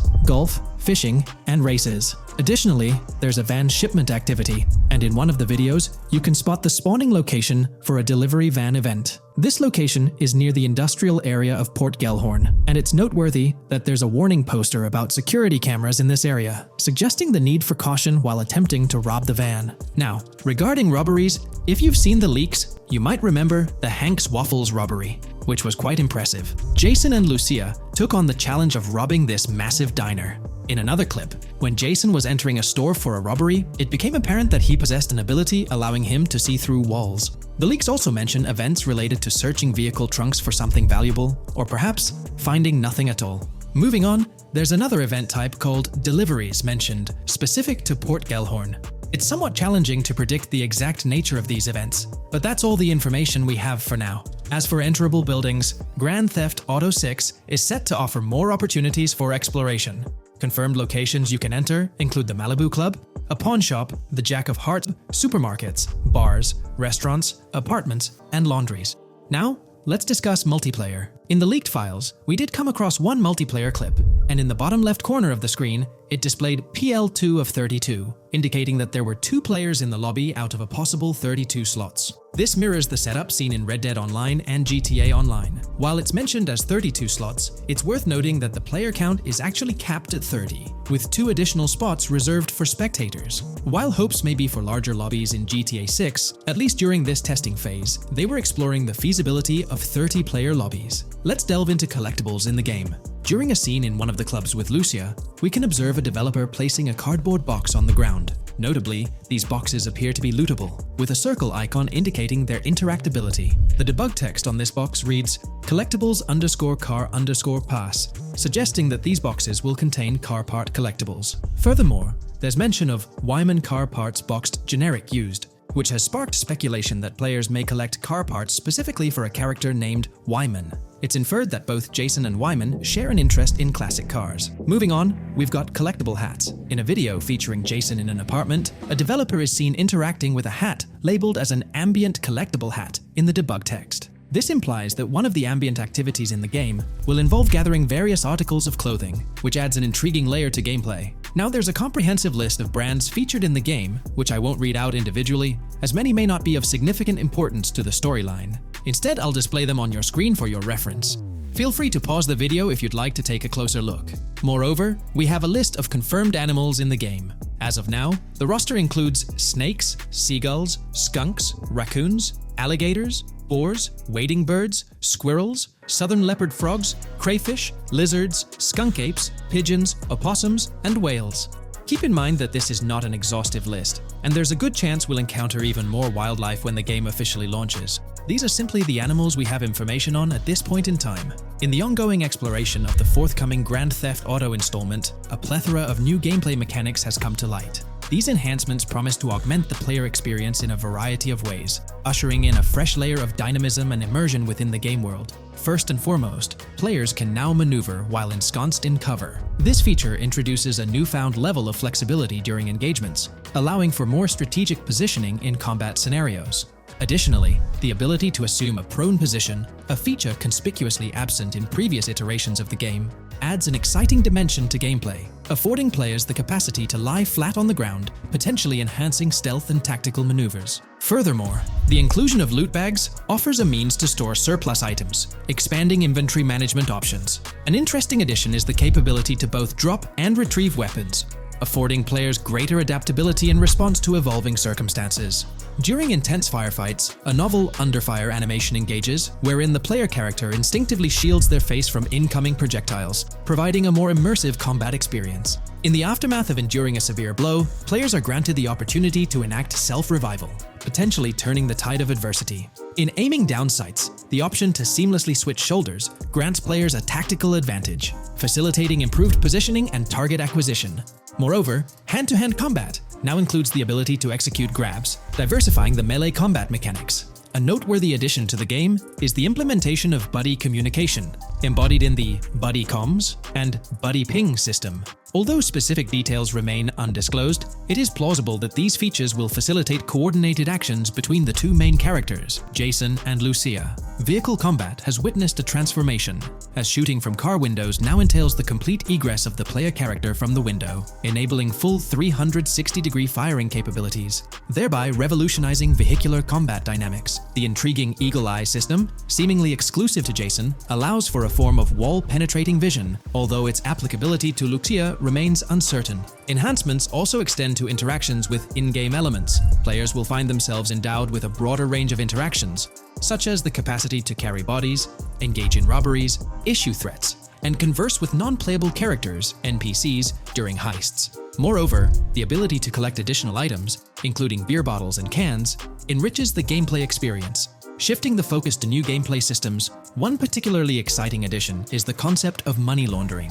During the Hank's Waffles robbery, an icon associated with the car wash property, a washing machine adorned with a dollar sign, has been identified as indicative of money laundering. This suggests that players may have the opportunity to purchase specific types of businesses with the intent of laundering illicit funds in the single-player mode. Moreover, the inclusion of fences introduces a layer of illegal commerce within the game. These fences serve as intermediaries for players to sell illegal items, providing a means to offload contraband and potentially profit from illicit endeavors. The inclusion of hacking mechanics is confirmed to some extent in the game. Lucia is equipped with a set of intriguing tools, including a tracker jammer, immobilizer bypass, USB drive, and an auto dialer. As of now, it remains unconfirmed whether Jason will also have access to these items. Historical leaks from a few years ago hinted that Lucia would be the designated hacker, so the extent of hacking abilities for each character awaits further clarification. Among the event types within the game, two distinct categories emerge: pragmatic cool and chaotic and romantic cool. While specific details surrounding these events are not fully disclosed, they introduce intriguing possibilities for players to navigate. Furthermore, during robberies, players will have the capacity to issue commands to the other character involved. In a video clip from the leaks depicting a robbery, a tip notification suggests checking in with Jason or holding for more options. This implies that players can give their partner commands during a heist. Notably, prompts to instruct Jason to either surrender or follow indicate a degree of control over both characters simultaneously, simplifying coordination compared to relying solely on AI behavior. The witness system and police recognition within the game hold significant implications. During the Hank's Waffle robbery video, an interesting detail surfaces regarding the Wanted Level Stars interface, which includes the term full description. This strongly suggests that witnesses within the game possess comprehensive knowledge about the player character. Consequently, law enforcement is expected to recognize the player once Lucia enters a police vehicle. Additionally, a transition is observed from no vehicle description to full vehicle description in response to Lucia's actions. This implies that even after losing a wanted level, if the police spot the player in the same vehicle, they will react accordingly, potentially leading to an arrest or hostile encounter. During the robbery sequence, Jason can be seen actively preventing customers marked with yellow icons above their heads from calling the authorities or fleeing the scene. Notably, an NPC within the diner exhibits a yellow icon above her head. Following Lucia's exit from the diner, the icon begins to flicker. Subsequently, as Lucia approaches a police car surrounded by law enforcement, the icon shifts to red. The female NPC then departs from the diner, making eye contact with Lucia before hastening away. These developments underscore the sophistication of NPC interactions, presenting a notable advancement in the game's artificial intelligence systems. The prospect of item sharing between the characters Jason and Lucia is on the horizon. A notable example emerges from a video clip where Jason pilfers items from containers, opting to retain some while distributing others. This cooperative element extends to the unlocking of doors and gates, exemplified in a video featuring Jason within the Sand for Sand area, which, if you recall, is the moniker of a gang in GTA 6. In this particular clip, Jason stealthily maneuvers past a red truck, revealing a door from an import garage building bearing the descriptor "door panel locked" in its debug text. In juxtaposition, a gate within the same clip indicates "door unlocked," signifying the necessity of unlocking specific access points. Subsequently, we delve into an extensive catalog of new features, commencing with an upgraded AI system. In a visual excerpt, the enemy AI exhibits an inclination to open fire upon Lucia when she pivots to face them. This hints at AI entities possessing a heightened acumen for discerning opportune moments to engage in combat. Impressively, AI units adapt their elevation relative to surrounding obstacles, steering clear of potentially disadvantageous head-glitching tactics. Furthermore, a prudent alteration manifests as AI adversaries opting to lower their stance during weapon reloads, a judicious move compared to reloading while exposed in the open. Enhanced AI combat tactics are evident in their lateral strafing maneuvers during shootouts. Notably, NPC behavior has undergone substantial refinement. As discernible in the leaked materials, AI characters no longer traverse the game world in solitary isolation, but now frequently assemble into groups. This intriguing development is reminiscent of a feature previously observed in Red Dead Redemption 2, where NPCs often moved in cohesive units. An illustrative instance materializes in a video where Lucia, carrying a duffel bag, shares the sidewalk with three individuals attired as tourists, who engage in animated conversation while strolling past her. This signifies a notable departure from GTA 5, where pedestrians predominantly ambulated in solitary fashion, contrasting with the forthcoming inclusion of group dynamics, perhaps even encompassing couples or social cliques, enhancing the verisimilitude of the game world. A notable addition to the gameplay dynamics is the option to voluntarily surrender to law enforcement during a robbery. The consequences of such an action remain shrouded in uncertainty, warranting further exploration upon the game's release. Furthermore, the mundane act of purchasing gumballs from vending machines emerges as a potentially restorative action. While it can be surmised that gumballs may offer a healing effect, concrete details regarding their function remain pending confirmation. In a nod to realism, akin to GTA 5, the forthcoming installment acknowledges the accumulation of dirt on your character's clothing, reflecting the wear and tear endured during your escapades. The hair and facial hair systems exhibit intriguing variability, with different versions of Jason observable in the leaks, sporting varying hairstyles, including long hair, short hair, stubble, and clean-shaven looks. While not definitively confirmed, this strongly alludes to the introduction of a hair growth system, akin to the one featured in Red Dead Redemption 2. Given the precedents established in the latter game, the likelihood of such a system in GTA 6 appears high. Expanding the repertoire of actions available to players, the ability to consume items directly from your inventory is showcased. When Jason visits a gas station, the inventory reveals options for wine, soda, and fruit consumption, implying that you can partake in these items at your convenience, akin to the mechanics present in Red Dead and GTA Online. Introducing a novel event type named Cop Trap, the game incorporates scenarios where law enforcement sets up traps at multiple locations. While the precise details of these traps remain undisclosed, it is apparent that police will employ diverse tactics to ensnare players. An overhaul in the police system introduces the concept of time until cops dispatch. In this iteration, criminal activities do not instantly summon law enforcement. Instead, players are afforded a brief window to execute an escape before the police response commences. The inclusion of security cameras as a surveillance mechanism adds complexity to evading detection. Unlike the conventional implementation in GTA Online, these cameras employ a detection meter, reminiscent of mechanics seen in games like Payday 2 or Payday 3. Players must act swiftly to evade the camera's line of sight within a specified time frame, akin to a filling bar, to avoid detection. This novel approach to security cameras introduces a fresh layer of challenge and strategy to evading law enforcement. Players will have the newfound ability to restrain non-player characters, NPCs. The primary method, as gleaned from the leaks, involves the use of zip ties. This restraint option becomes particularly pertinent during robbery scenarios, where players can employ zip ties to immobilize NPCs. A novel feature that comes to light is the capacity to loot vehicles. A fleeting glimpse in the Hank's Waffles video reveals a button prompt in the bottom right corner of the screen, labeled Examine SUV. This hints at the prospect of inspecting random cars and potentially engaging in vehicular theft. To make car theft more engaging, an advanced hijacking system is on the horizon. The existence of the Immobilizer bypass device, previously discussed, suggests that pilfering high-end vehicles will pose a greater challenge. Additionally, an item known as the Slim Jim will facilitate unlocking older model cars. These mechanics collectively point to the notion that hijacking automobiles will become a more intricate endeavor, with the potential for car theft endeavors to end in failure. Furthermore, two intriguing event types emerge, namely carjacking, CAT, and carjacking, advanced AI. These events suggest that the vehicular hijacking process will incorporate nuanced elements, potentially involving the interference of an AI-controlled entity. GTA 6 promises to deliver an augmented vehicular experience through improved vehicle damage and handling. In a displayed video clip, as Lucia attempts to evade pursuing law enforcement, cars suffer more impactful damage. Notably, various parts of the vehicles, such as the front fender and hood, demonstrate more realistic deformation and fragmentation. The in-game interiors now feature functional GPS and waypoint systems on the dashboard, enhancing navigational convenience for players driving in the first-person perspective. Additionally, players have the option to enter a car via the passenger seat, offering flexibility in vehicle interaction. A hallmark of GTA 6 is its meticulous attention to detail. Players can encounter raccoons engaging in behavior, such as rummaging through trash cans and pilfering food bags. These instances are categorized as world events, denoted as raccoon climb out of garbage, raccoon rummage trash, and raccoon steal food bag. While numerous other subtle details enrich the game world, they are too numerous to enumerate here. Interested individuals can explore these intricacies further through the provided link. Expect a heightened level of auditory realism in GTA 6. Weapon sounds exhibit enhanced clarity and realism, with greater volume.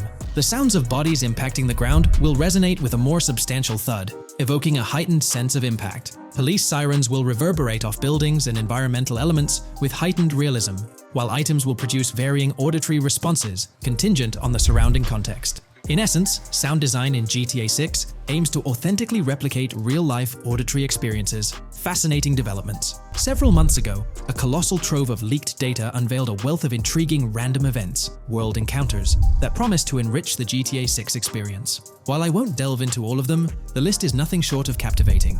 Events range from mundane occurrences like parking disputes to more enthralling incidents such as donut burnouts, protests, and even someone suffering a concussion.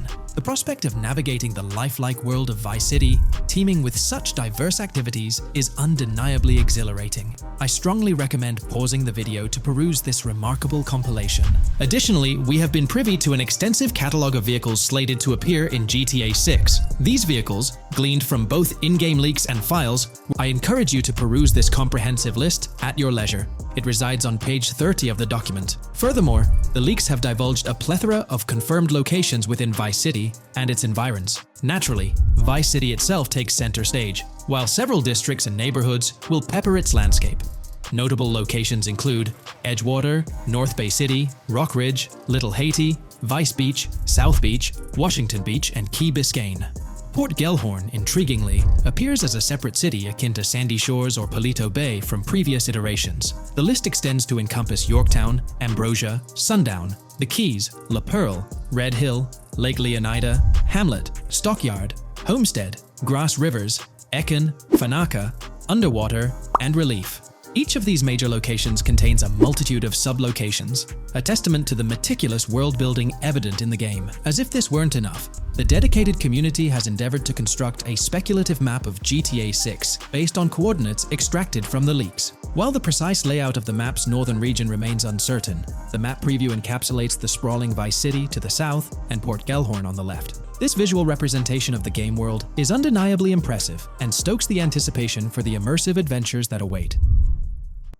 Today, we're delving into the realm of GTA 6 Online, the upcoming multiplayer aspect of Rockstar Games' Grand Theft Auto 6. We'll dissect all the insights gathered from leaks back in 2022, alongside an intriguing anti-cheat patent filed by Rockstar's parent company, Take-Two Interactive. This patent offers a glimpse into how the forthcoming online experience aims to ensure a safer environment compared to the current GTA Online. Furthermore, we'll explore a novel method Rockstar plans to implement in GTA 6 for managing online sessions. This innovation promises to infuse the expansive world of GTA 6 with a livelier atmosphere, enriching the player's immersion in its intricacies. Undoubtedly, GTA Online stands as a titan in the realm of multiplayer gaming. Its enduring popularity has significantly contributed to the ongoing success of GTA 5 over the past 11 years. This success owes much to Rockstar's astute strategy, crafting a robust core game with GTA 5 and then supplementing it with regular content updates for the online segment. By continually introducing new weapons, vehicles, and attire, Rockstar keeps players engaged and motivated to accumulate in-game currency. As we eagerly anticipate the official unveiling of GTA 6, players are hopeful that it will address prevalent issues plaguing the current iteration. Chief among these concerns is the rampant presence of modders and cheaters, whose actions not only disrupt gameplay, but also pose security risks by unlawfully accessing personal data. To tackle this issue, Rockstar has devised a fresh approach set to debut in GTA 6. This method aims to bolster the game's security measures. The patent responsible for this enhancement is titled Method and Apparatus for Preventing Cheating in a Video Game Environment by Providing Obfuscated Game Variables. Filed by Take-Two Interactive, Rockstar's parent company, in 2019, this patent outlines a system and method aimed at curbing cheating within video game environments. By disguising game variables in memory, the patent seeks to thwart attempts by players to monitor and manipulate values such as health, ammunition, and in-game currency for unfair advantages. Traditionally, developers combat such exploits by encrypting, coding, or obfuscating the location of these values, alongside implementing integrity checks to detect unauthorized modifications. However, these methods have drawbacks, as they often impact game performance and inadvertently expose variable locations to savvy attackers. Rockstar's innovation lies in masking the whereabouts of these variables, offering a more robust defense against cheating in GTA 6's online. I won't delve into the technical intricacies, but essentially, Rockstar employs a clever and seemingly straightforward technique to conceal these values. This makes it considerably tougher for attackers to pinpoint their locations. While the concept of masking values may seem straightforward, Its effectiveness in bolstering stability and enhancing security for the future online segment is paramount. Moving forward, let's turn our attention to the next patent, titled System and Method for Session Management in a Multiplayer Network Gaming Environment. Filed by T2 Interactive in 2021, this patent addresses disclosed are systems and methods for session management. The disclosed system allows for seamless merging and splitting of network sessions in a multiplayer network gaming environment. Seamless session management allows dynamic movement of players in a virtual world during gameplay without unnecessary loading and/or stalling. As the players in the virtual world move around, the management of active game sessions can be improved to affect a more realistic perceived population. In this patent, Rockstar highlights the crucial role of online components in the success of many games, citing GTA Online as an example. They emphasize the challenges of managing network technology and resources to create a vibrant virtual world. Traditional MMO games often face limitations in session management, with some opting for single sessions that may restrict the depth of content due to increasing player counts. Others utilize multiple sessions, which can hinder feasibility, especially in peer-to-peer exchanges like in GTA Online. To address these issues, Rockstar has developed a pioneering system for seamless session management. This innovative approach enables fluid splitting and merging of network sessions, allowing for a more immersive virtual world free from hardware and software constraints. Allowing players from different sessions, but in the same virtual area of the map, for example, to be merged into a single session. This allows players from previously different sessions to come across one another, thereby making the virtual world seem more populated. As an additional advantage, seamless session merging handles many network failures silently. In prior art systems, a player who loses network connectivity can be kicked out of a session and may not be able to rejoin because they are in a session by themselves. However, the Session Management System 100 allows for a disconnected player to exist in a session by themselves for a predetermined period before they are reconnected to the remaining players in the session or can be joined with another session. The method begins with monitoring a triggering event. In some embodiments, the triggering event defines when to merge two sessions or split a single session. For example, when the object, virtual players, are in the same session, move physically apart from another, the object by a predetermined virtual distance, this triggers the session management system to split the session into two different sessions. Likewise, if objects from two different sessions are within a predetermined virtual distance from one another, the session management system and merge the sessions to allow interaction between objects of the respective sessions. Other instances of monitored triggering events encompass various player and object actions, including changes in position or visibility, player entries and exits from the virtual world, and game-related activities like mission completions or tutorial beginnings. Rockstar's solution ensures seamless management of these events, preventing inconsistencies such as duplicated objects during session transitions. This approach accounts for factors like virtual geography, team management, networking resources, and social relationships to maintain continuity across sessions. For example, once a session is split, there can be two sessions, each with their own distinct copy of an object. Avoiding this split can avoid players that intentionally duplicate valuable objects to exploit virtual game economics. If these two sessions were to later merge, there can then be two identical objects in the same session. In this manner, the session management system advantageously avoids object duplication when two players are merged following a split. I trust that I've conveyed this information clearly. The implementation of this new system in GTA 6 promises to enhance the game's atmosphere, ensuring a more bustling world while maintaining a high level of detail throughout. Now, let's delve into what we've learned about GTA Online from the leaks of 2022. Multiplayer. In the bottom left in one of the clips, one can see there are two players in a 30-player lobby. This is because there are two slots for spectators, similar to GTA Online and Red Dead Online. There is also a reference to the script host. After that, there is a code which is either the session host or game master. Based on the information gathered, it seems probable that peer-to-peer connections and 30-player lobbies will make a comeback in GTA 6 Online. However, there's a twist in how sessions will operate, allowing for seamless transitions between them.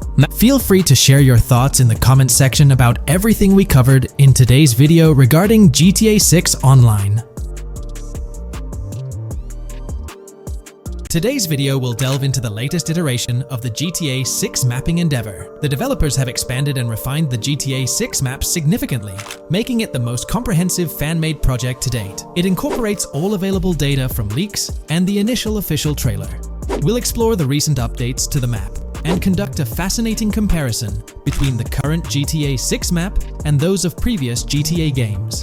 Additionally, we'll examine a fan-created satellite view of the GTA 6 map, along with the inclusion of Tommy Vercetti's mansion spotted in the trailer. All of these elements will be discussed in detail throughout this video. Let's kick things off with the GTA 6 mapping project. Changes have been implemented across all regions of the map. To ensure we cover everything comprehensively, we'll begin our tour from the northwest and work our way down, addressing each modification along the journey. Firstly, the map's dimensions have been expanded from 16,000 by 16,000 to 18,000 by 18,000 to accommodate the newly added landmass. Each square on the map measures 500 x 500 meters. Based on the latest estimations, the map will be larger than before, requiring more space to accommodate all its features. Currently, the northern portion of the map remains unknown, which contributes to its perceived size. Hence, the map extends beyond what's visible on the screen. According to rumors, the GTA 6 map is speculated to encompass 3 major cities. Presently, we're aware of 2. Vice City, the largest city, and Port Gorn, which has undergone further expansion in the latest map update. The third location, Yorktown, is anticipated to be modeled after Tampa. Rumors suggest that it could be the third major city featured on the map. However, at present, there's limited information available about it in the leaks. The only indication we have is a sign displaying New York Tune within Port Gorn. Regarding Port Gorn, details are scarce apart from its name and general location.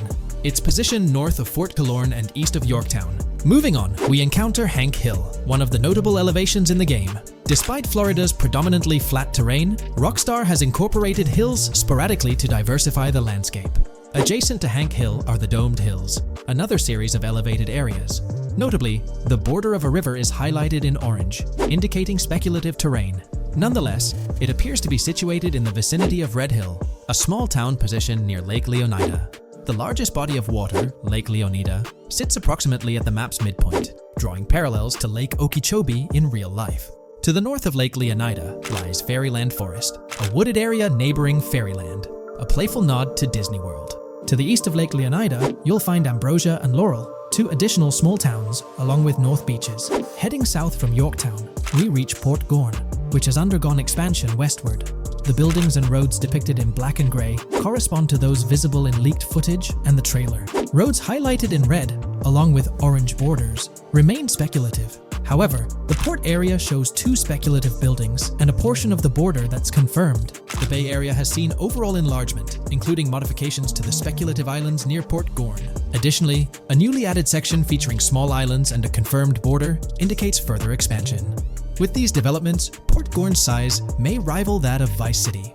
It might not match Vice City's scale, but it could rival, if not surpass, GTA 5's Los Santos, which is remarkable, considering it's our second city on the map. Additionally, the confirmed borders of Port Goro have been adjusted based on new evidence. The remaining areas in Port Goro largely remain unchanged. We still have Han Waffles Diner, surrounded by its buildings and structures, along with Port Gorn Motel, Gorn Bluff, the Pawn Shop, Port Gorn Raceway, Port Gorn Airfield, and the United State Prison. Belleville and Econfina remain situated near Vice City. Now, focusing on Vice City itself, much of it retains its layout from the previous map update. We observed the increasing density of the map, particularly with the Stockyard and Crossdown area now filled in, along with the hotels in the Vice Beach area. The proximity of the buildings to one another is quite striking. Additionally, the buildings on Pelican Harbor Island remain consistent with the previous update. However, there's been a recent discovery. I'd appreciate your thoughts on this matter in the comments below, as it could potentially be significant if confirmed. According to this viewer, they claim to have identified Tommy Vercetti's mansion in the trailer. They're referring to this specific mansion situated on the middle island, directly behind the enormous yacht. It bears a striking resemblance to his iconic abode, raising the possibility that it could indeed be the one. However, it's challenging to make a definitive judgment, since it's nighttime in the footage. It could simply resemble it, but it's difficult to confirm. Nevertheless, it would be fantastic if it indeed makes a return in the game. The recent update brought significant changes to Vice City, particularly with the Vice City port. This is where the scene featuring the bolt shot from the trailer takes place. Now, we have a clearer understanding of its entire border, with some buildings identified. There are 2 speculative buildings, along with some confirmed ones. The bridges have been updated, and there have been adjustments to the speculated Raya Way. Furthermore, the FLP Solar Amphitheater has been relocated northward based on new evidence. The Vice City International Airport metro station has also undergone updates, aligning with new information from leaks. Notably, the airport now appears more complete, with an additional hangar.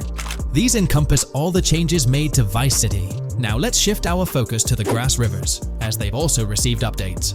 The speculative landmass along the west coast has been adjusted to accommodate the map expansion. Notably, the Lake SLW waterway now connects to the Grass Rivers, providing insight into the potential appearance of this swampy region on the map. A scene from the trailer showcased the Airbolt, a vehicle likely used for traversing these areas. Hamlet remains in its original position, serving as a parody of Homestead. It's interesting to note the location of the Shaka Shed, situated in the middle of the Grass Rivers, reminiscent of the shacks seen in Lemoyne in Red Dead Redemption 2. This suggests that this area may draw inspiration from its counterpart. Furthermore, I anticipate hunting to be quite intense in this region, given the presence of alligators, snakes, and lizards. The diverse wildlife, particularly at night, is bound to create a thrilling atmosphere. Additionally, changes have been made to the Gator Keys and the surrounding islands, as observed in the trailer.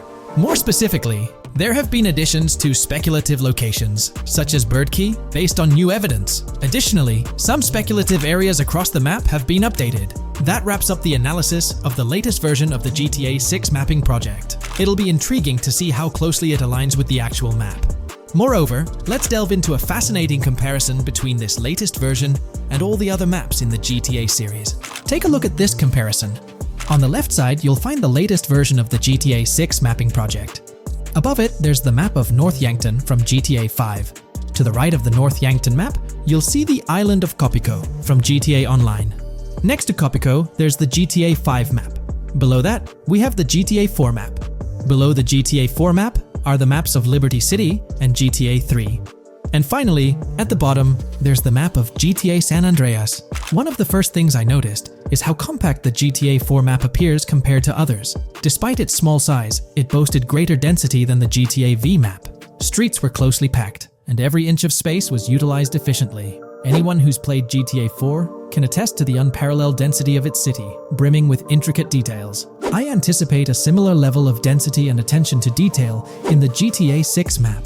Considering the vastness of the GTA 4 map, despite its modest size, I expect the density in GTA 6 to match, if not surpass, that level. Even though GTA 6 is already approximately twice the size of the GTA 5 map, the addition of intricate details will make it feel even more expansive.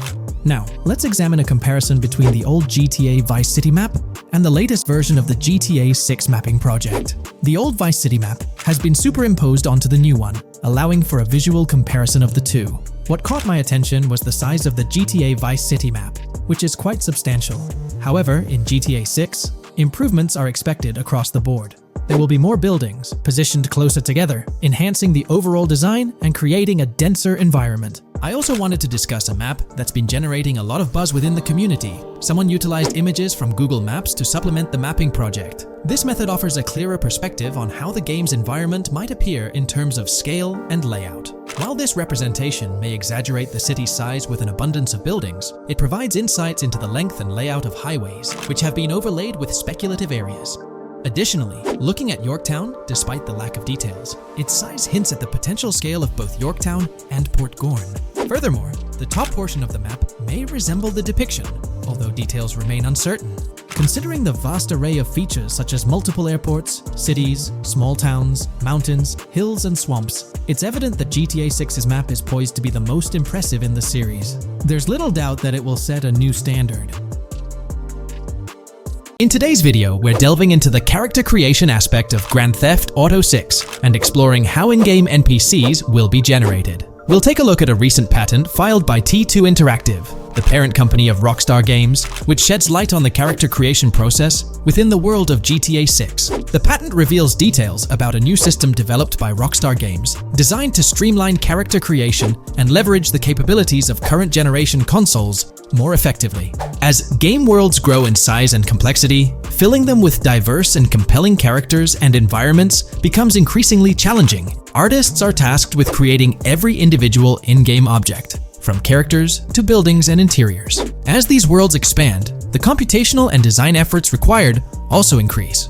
However, Rockstar Games has once again demonstrated innovation by developing a system that optimizes the rendering of 3D objects, ensuring efficiency without compromising on detail. This system addresses the challenges posed by the ever-expanding scope of game worlds. The patent we're examining in this video is titled System and Method for Game Object and Environment Generation. This video takes a deep dive into the generation of building interiors and characters within the expansive world being crafted by Rockstar Games. The patent starts off by providing an overview of how objects function within 3D spaces, as explained by Rockstar. Objects used in 3D graphics, often called assets, are a combination of geometry data, for example, the 3D model, and data for textures associated with the geometry data. An asset may be formed of one object, or it may be a composite object made from a combination of objects.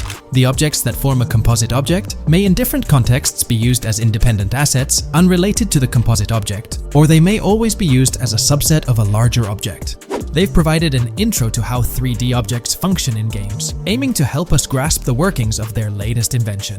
Persons of skill in the art will recognize that many different sorts of assets, such as vehicles, can be made from collections of subcomponents. For example, one aspect of the game might require a room, say a dining room. That entire dining room could be considered one game asset, but it will likely be created from several other assets, such as a table, chairs, dishes, glasses, wallpaper, flooring, etc. The glasses and chairs are independent of the larger dining room asset. As another example, a virtual person in the game, such a background character in a scene, would also be an asset.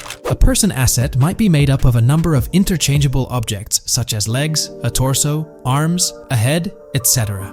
Because the person is made up of interchangeable objects, a variety of different persona sets can be made by mixing and matching different constituent parts. But a body part like a torso might always be used as a subpart of a larger body object.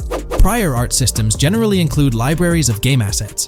The systems and methods of the present disclosure add a metadata layer to these game asset systems and provide modified development and game architectures to take advantage of the new metadata layer. This metadata layer includes tags that are added to the object in order to provide useful descriptors. In a preferred embodiment, these descriptors are completely free-form and without context. This allows developers to specify information about objects as needed without having to be locked into a rich pre-configured schema. Rockstar's new system introduces an additional metadata layer and utilizes tags for enhanced functionality. In the next section, they provide examples illustrating how this tagging system will operate. For instance, characters and virtual beings within the game world will be assigned tags like skinny, chubby, average, attractive, ugly, young, old, and so on. They explain that this tagging system won't just apply to the 3D models or textures alone, but to the entire object package, which includes the model and its associated textures. Essentially, every aspect of a particular character will be tagged. For example, skin textures for elderly characters will be tagged as old, while arms and torsos for heavier characters will be tagged as chubby. They also list other tag examples provided by Rockstar, such as sporty, hipster, emo, preppy, nerdy, luxury, basic, new, worn out, business, and formal. Moreover, each component can have its own tag, and there can even be collections of assets with tags. Furthermore, they explain that all these assets can be stored on servers for easy developer access via an application programming interface (API). Additionally, these assets can be stored in various formats like XML, limited text, binary encoding, relational databases, and others, depending on the developer's proficiency. The systems and methods of the present disclosure further advantageously use the metadata via a rule set layer that uses the metadata to increase the speed and efficiency of game rendering, world or scene creation, game script execution, and rendering fidelity. In particular, the rule set allows designers to add context to the tags and to control their use by setting rules for the asset usage and the asset's interaction with the game and other objects. These rules are unrestricted and can be used to provide a wide variety of different capabilities and restrictions for objects. Let's take a look at how these tags will be put into action. For instance, if a jacket object is created, a tag like additional top garment can be assigned to it. Then, during gameplay, certain rules might search for this specific tag to identify objects like jackets. Furthermore, in a cold setting, the character's health stat may decrease at a slower rate because the character stays warm with the additional top garment. Moreover, the additional top garment tag could enhance rendering efficiency. For instance, if a character wears a shirt underneath a jacket, the shirt occupies memory space. Since the shirt is mostly covered by the jacket, Rockstar plans to replace the full shirt with a smaller texture, only containing the visible parts under the jacket, thus conserving memory. The combination of tags and the rule set can also be used advantageously for procedural generation of game objects and environments. For example, a game scene could be created in a game script by calling assets based on tags, rather than calling the assets explicitly. For example, if the game scene called for virtual characters in a movie theater, the game designer could simply specify a need for predetermined X number of characters with casual dress. If the designer wanted a sci-fi movie playing at the theater, it might also call for a higher percentage than normal of characters tagged nerdy. The metadata rule set interface would interpret these general instructions at game runtime to randomly generate virtual characters fulfilling those needs. Additionally, this system offers increased efficiency. For instance, the entire character object doesn't need to be packaged before streaming to the GPU for processing. Instead, they can be generated directly on the GPU using existing model and texture assets. Of course, Rockstar aims to utilize as many preloaded GPU textures as possible, while maintaining a realistic variety in the scene. Moreover, this system allows them to control the number of preloaded textures used in a scene. For instance, more textures can be preloaded for complex scenes and fewer for simpler ones. The goal of this video is to provide an overview of the key aspects of this new system, so I won't delve into every example described in the patent. Turning to the details of the specified metadata, in a particularly advantageous embodiment, the following metadata is included for each model and texture: IDs, property tags, match tags, randomization restrictions, expression data, and optimization data. While this selection of metadata has been found advantageous, different groupings and subsets of these tags can be mixed and matched as needed to accomplish particular design goals without departing from the spirit and advantages of the present disclosed inventions. The uses, embodiments, and benefits of each of these fields are described as follows. These elements constitute the metadata, and while I won't delve into each one individually, they essentially represent the various tagging methods Rockstar employs to organize models and textures. These tags facilitate accurate and efficient filtering and sorting of assets within the virtual world. I trust this video provided you with an understanding of the tagging system Rockstar has devised. I'm personally excited about the potential for greater NPC variety in this vast world. Feel free to share your thoughts in the comments below. New scoop just dropped. GTA 6 gears up for the last leg of development, with Rockstar calling back its staff to the office full-time. This intel's straight from Bloomberg journalist Jason Schreier, fresh in his latest Bloomberg piece. Today, we're diving deep into what Schreier shared. Known as a trusted voice in the gaming sphere, let's unpack his insights. Let's not waste time any longer, and dive right into Jason Schreier's article. Grand Theft automaker Rockstar Games asks workers to return to office 5 days a week. Rockstar Games, a division of Take-Two Interactive Software, will ask employees to return to the office 5 days a week beginning in April, as the video game maker enters the final stages of development on its next game, the hotly anticipated Grand Theft Auto 6. In an email to staff on Wednesday, reviewed by Bloomberg, Rockstar head of publishing Jen Kolber said the decision was made for productivity and security reasons. The company has faced several security breaches, including a massive dump of early footage from the new Grand Theft Auto and an early trailer that leaked in December. Kolber wrote that the company also found tangible benefits from in-person work. Making these changes now puts us in the best position to deliver the next Grand Theft Auto at the level of quality and polish we know it requires, along with a publishing roadmap that matches the scale and ambition of the game, she wrote. Return to office mandates have been a hot topic across various industries since the pandemic forced myriad employees to work from home. More recently, many employers have asked staff to return to the office for 2 or 3 days a week. A study last month found that remote work did not have an impact on productivity. The issue has been particularly controversial among video game workers, thanks to the volatility of the industry and its lack of a centralized workforce. Many of 2023's biggest video game hits, such as Marvel's Spider-Man 2 from Insomniac Games, were developed remotely.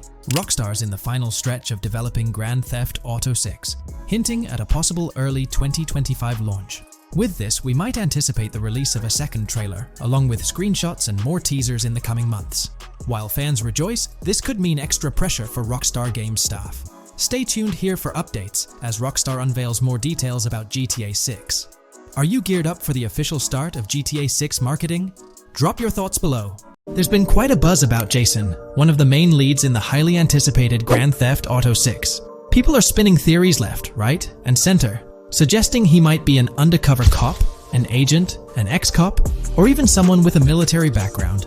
It's been the talk of the town ever since the first official trailer dropped. Now, I've got to warn you, what we're about to discuss might just spoil a bit of the GTA 6 storyline for you. But hey, if you've been keeping tabs on the GTA 6 grapevine, chances are you've already heard murmurs about these theories. Now, I gotta stress, folks, that as exciting as these speculations are, they're just that, speculations. Nothing set in stone. But here's the deal.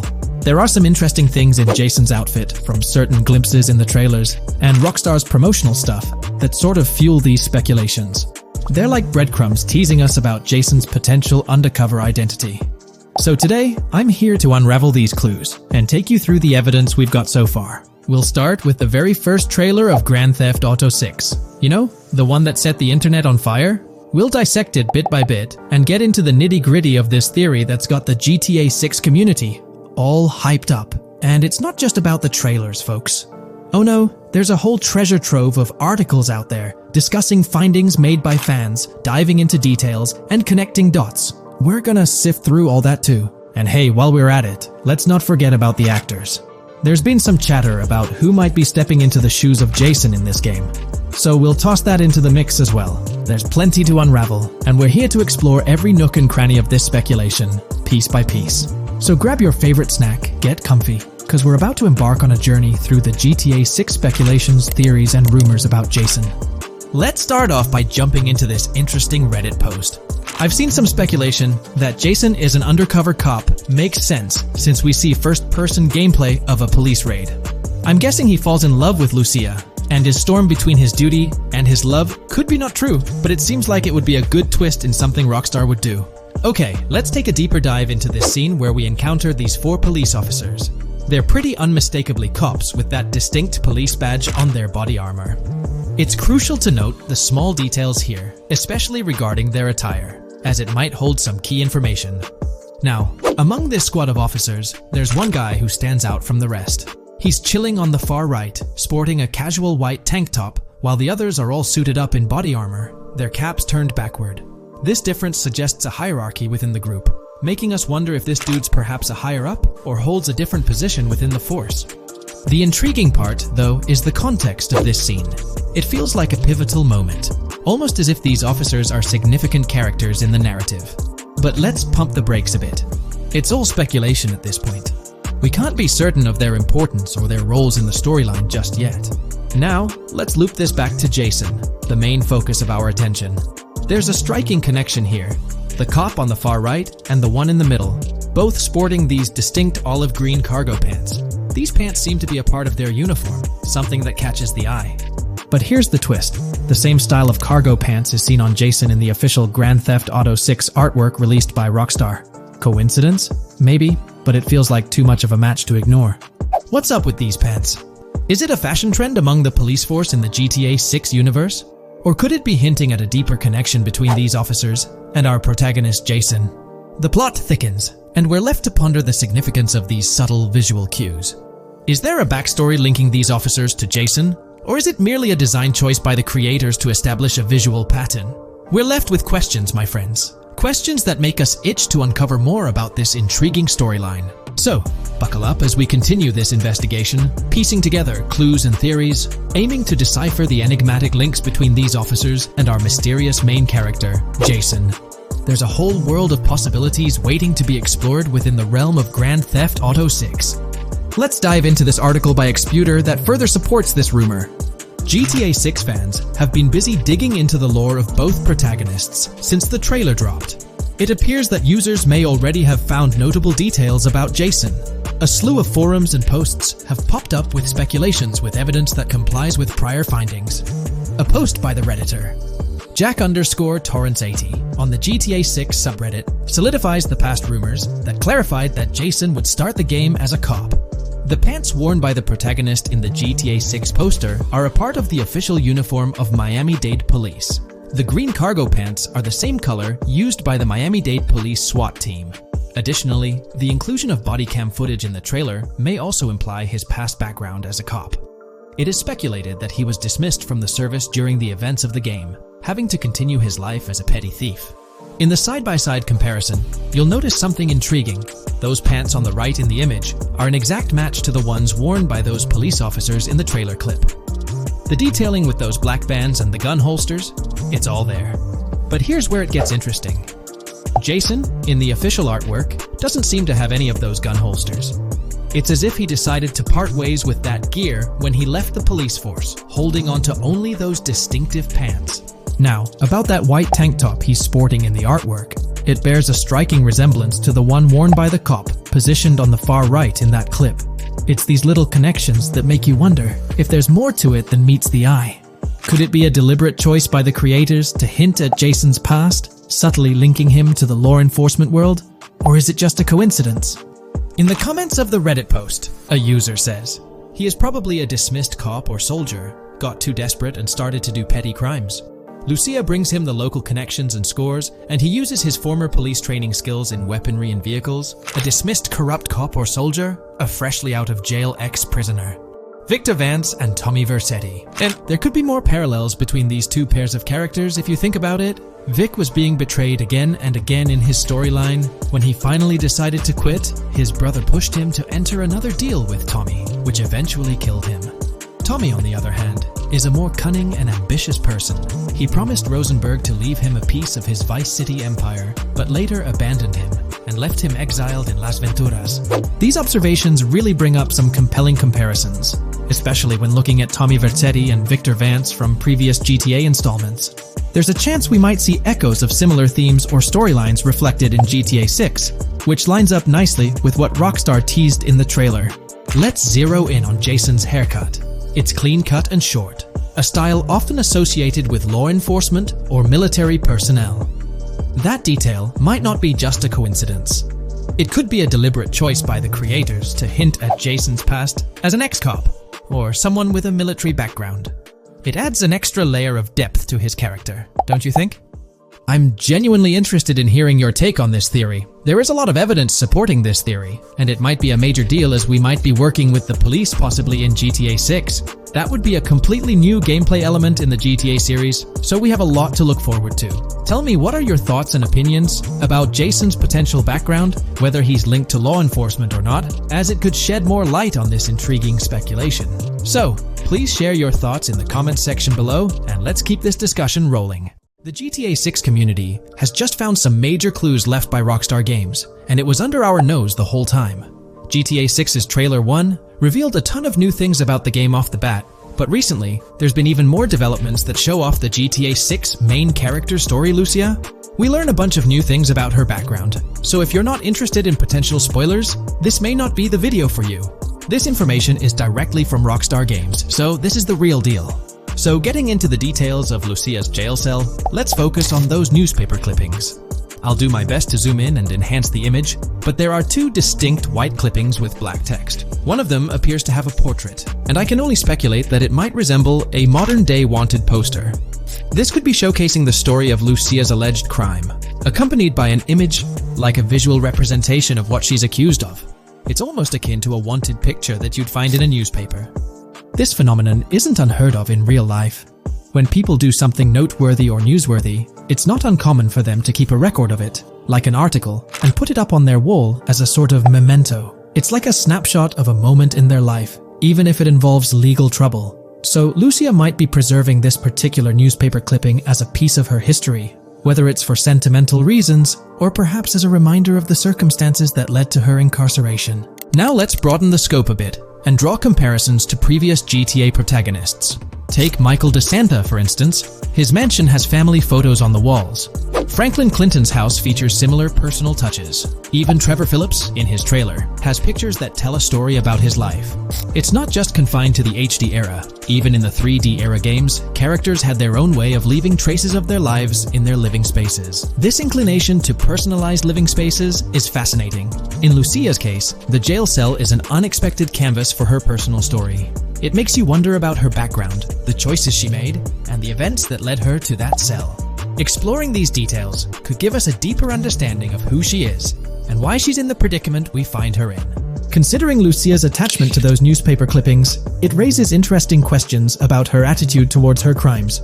Perhaps she finds a sense of pride, or even enjoys the bit of notoriety or fame she's garnered from her actions. Keeping those clippings might be her way of cherishing the attention or recognition she's received. The prospect of spending a substantial amount of time in prison also suggests that it could involve more than just a brief cutscene, but potentially a series of missions within the jail environment. Now, shifting our attention to the picture above the bunk bed, it's a bit of a visual puzzle. While it's challenging to discern details, on the left side, there's a guy with a drink in hand, donning a white t-shirt. Next to him is a woman with voluminous hair, and in the foreground, there's another figure. This composition raises the question of whether these individuals could be Lucia's family. The dynamics and connections between characters are often crucial in unraveling the narrative of any GTA game. Acknowledging my limited knowledge about jail life, it's uncertain whether inmates generally have the privilege of keeping photographs with them as mementos. However, in this specific scenario, it appears that Lucia can. This might imply that the prison depicted isn't a maximum security facility, given the freedom for inmates to keep personal items. While the setting is far from casual, it offers a level of interaction and mobility, allowing inmates to go outside, engage in conversations, sit at tables, and soak in sunlight. The orange jumpsuits signify their status, but the absence of being handcuffed to the ground suggests a certain level of relative freedom. In this context, the allowance of pictures and photographs could offer an additional layer of insight into the characters and their personal connections, providing players with a unique perspective on Lucia's life, both inside and outside the jail cell. Taking a closer look at the latest image, which I've adjusted to bring out more details, there's another intriguing photograph. A guy in an orange shirt catches the eye, positioned alongside two women on the right. The one on the left appears to be sporting a hat and sunglasses, although discerning whether any of them is Lucia remains challenging. They could very well be family members, close friends, or simply individuals from her social circle. Amidst all the uncertainty, Lucia seems notably fixated on reflecting upon her actions and the community's response. Beyond this, it's evident that Lucia maintains a distinct connection with a specific group of people, as indicated by the presence of their pictures in her jail cell. It's not just about her individual experience. There's a shared history captured in those photographs, hinting at relationships that go beyond the confines of the jail cell. Directly below the image featuring the guy in the orange shirt and the other girls, there's yet another photograph. Although the details are obscured, the presence of someone standing in the picture is noticeable. Lucia is seemingly constructing a collage of photos, creating a visual narrative that serves as a repository of memories. These images might play a crucial role in not only grounding her within the context of her relationships, but also providing a semblance of continuity and connection to the outside world. It's worth mentioning that the footage I'm working with is the highest quality version sourced from YouTube, as Rockstar hasn't officially released it on their Newswire page. Despite being in 4K, the YouTube upload might introduce some compromises in image quality, so there could be nuances in the pictures that we might miss. Once Rockstar throws the official trailer our way, we're likely to get a treasure trove of additional details. But for now, let's roll up our sleeves and dissect the snapshots from Lucia's jail cell. Apart from Jason, there's another player in Lucia's story. Stephanie, the Leonid Department of Corrections representative. Picture a different scene though. Lucia's cell is a far cry from Stephanie's office. In this particular shot, Stephanie's unmistakably holding down the fort in a black dress, center stage on the right. Flip to the left frame, and there she is again, donning a red dress on the right side. Behind her, there's a framed message teasing with "if you miss," but the rest remains a mystery due to some pesky screen glare. Now let's make a full turn and voila, another Stephanie pic in the bottom right corner. This time, the backdrop suggests a domestic scene, perhaps with a partner. She's got on some bluish shades, slightly different from what we catch a glimpse of later. The background paints a more vivid picture, a collection of books, pamphlets, a conspicuous high-visibility vest, and yet another potential newspaper clipping. Whether it's a routine thing or an anomaly, the jury's still out. So, what's the inside scoop on Lucia's backstory gleaned from her jail cell environment? Well, the state of the jail suggests it's seen better days. Peeling bits off the windows hint at a place with some history. That initial shot with the barbed wire strongly implies it's not a newly minted spot. It's got the wear and tear of time etched into its surroundings. As we immerse ourselves in the intricacies of Lucia's life within the jail cell, the narrative unfolds as a captivating tapestry, each element contributing to the rich story. The subtleties, from the cryptic newspaper clippings shedding light on her alleged crimes to the carefully chosen photographs depicting relationships with family and friends, create a vivid and compelling portrait of Lucia's existence, both within and beyond the jail confines. The personal touches within her confined space evoke a rawness that harks back to the legacy of previous GTA protagonists. Lucia's jail cell, unexpectedly, becomes a canvas revealing a story that transcends the conventional GTA narrative. It prompts curiosity about her past, the decisions that led her to incarceration, and the intricate web of relationships that define her. The permission granted for personal items like photographs in the jail cell adds an intriguing layer to the storytelling, suggesting a nuanced sense of freedom within the constraints of imprisonment. Lucia's attachment to these items, whether they be newspaper clippings or family snapshots, beckons players to ponder her perspective on her own actions and the recognition she may have garnered. While we eagerly await the official trailer release from Rockstar, it is clear that Lucia's story is woven with complexities and mysteries that leave us yearning for more. The weathered appearance of the jail environment, with peeling bits off the windows and subtle signs of aging, hints at a setting steeped in history, amplifying the anticipation for the unfolding narrative. Thus, with these glimpses into Lucia's world, we find ourselves surrounded by a plethora of unanswered questions. When did she find herself behind bars, and what duration does her stay entail? Your insights are eagerly awaited in the comment section. If this exploration into Lucia's jail cell has piqued your interest, a thumbs up would be much appreciated. Comment down below what you believe caused Lucia to go to jail. And did you spot these hidden Easter eggs in the trailer on your first watch? I'm interested to hear back from you guys. Thank you for watching. If you would like to support our analysis content on GTA 6, make sure to subscribe and leave a like. This video we're delving into the most recent iteration of the GTA 6 mapping project. Our focus centers on a comprehensive analysis of the map's latest updates, incorporating newly unveiled areas and event coordinates derived from leaked information. Additionally, we will explore fresh insights from the initial official trailer, including the revelation of an accessible plaza. A noteworthy aspect we'll be dissecting is the potential expansiveness of the map, hinted at by newfound highway evidence in the trailer.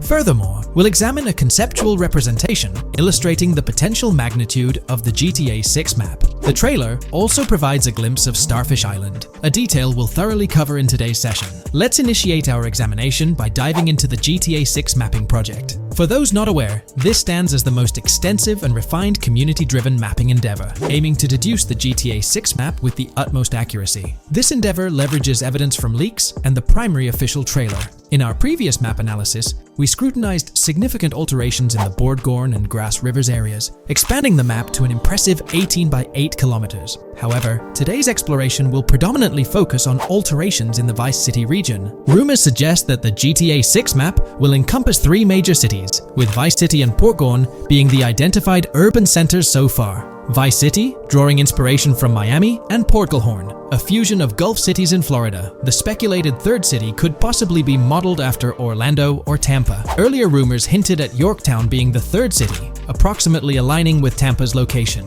However, intriguingly, structures observed in leaked material from Portgorn were reminiscent of Panama City. Rockstar appears to amalgamate elements from distinct cities to craft a unique virtual landscape. Turning our attention specifically to Vice City, notable modifications are discernible in the Stockyard and Crosstown area. While these alterations may not be immediately apparent, a thorough comparison with the prior map iteration reveals notable changes in street layouts for improved connectivity. Building positions, including the relocation of the Jack of Hearts nightclub, featured in leaks and the trailer, signify significant shifts. Adjacent structures visible in the trailer's music video shoot scene have undergone subtle rearrangements. A noteworthy addition to the GTA 6 mapping project encompasses events gleaned from leaks, introducing a dynamic layer to our understanding of the evolving landscape. At present, we've pinpointed 4 events on the map, marked by light blue dots. These events include the missing persons poster at the liquor store, the big cat cage roof at Everyday Art Elephant, and the Everyday Art Sidewalk Creep, all clustered around the Crosstown SL Stockyard area. Meanwhile, there have been notable changes in the Vice River area,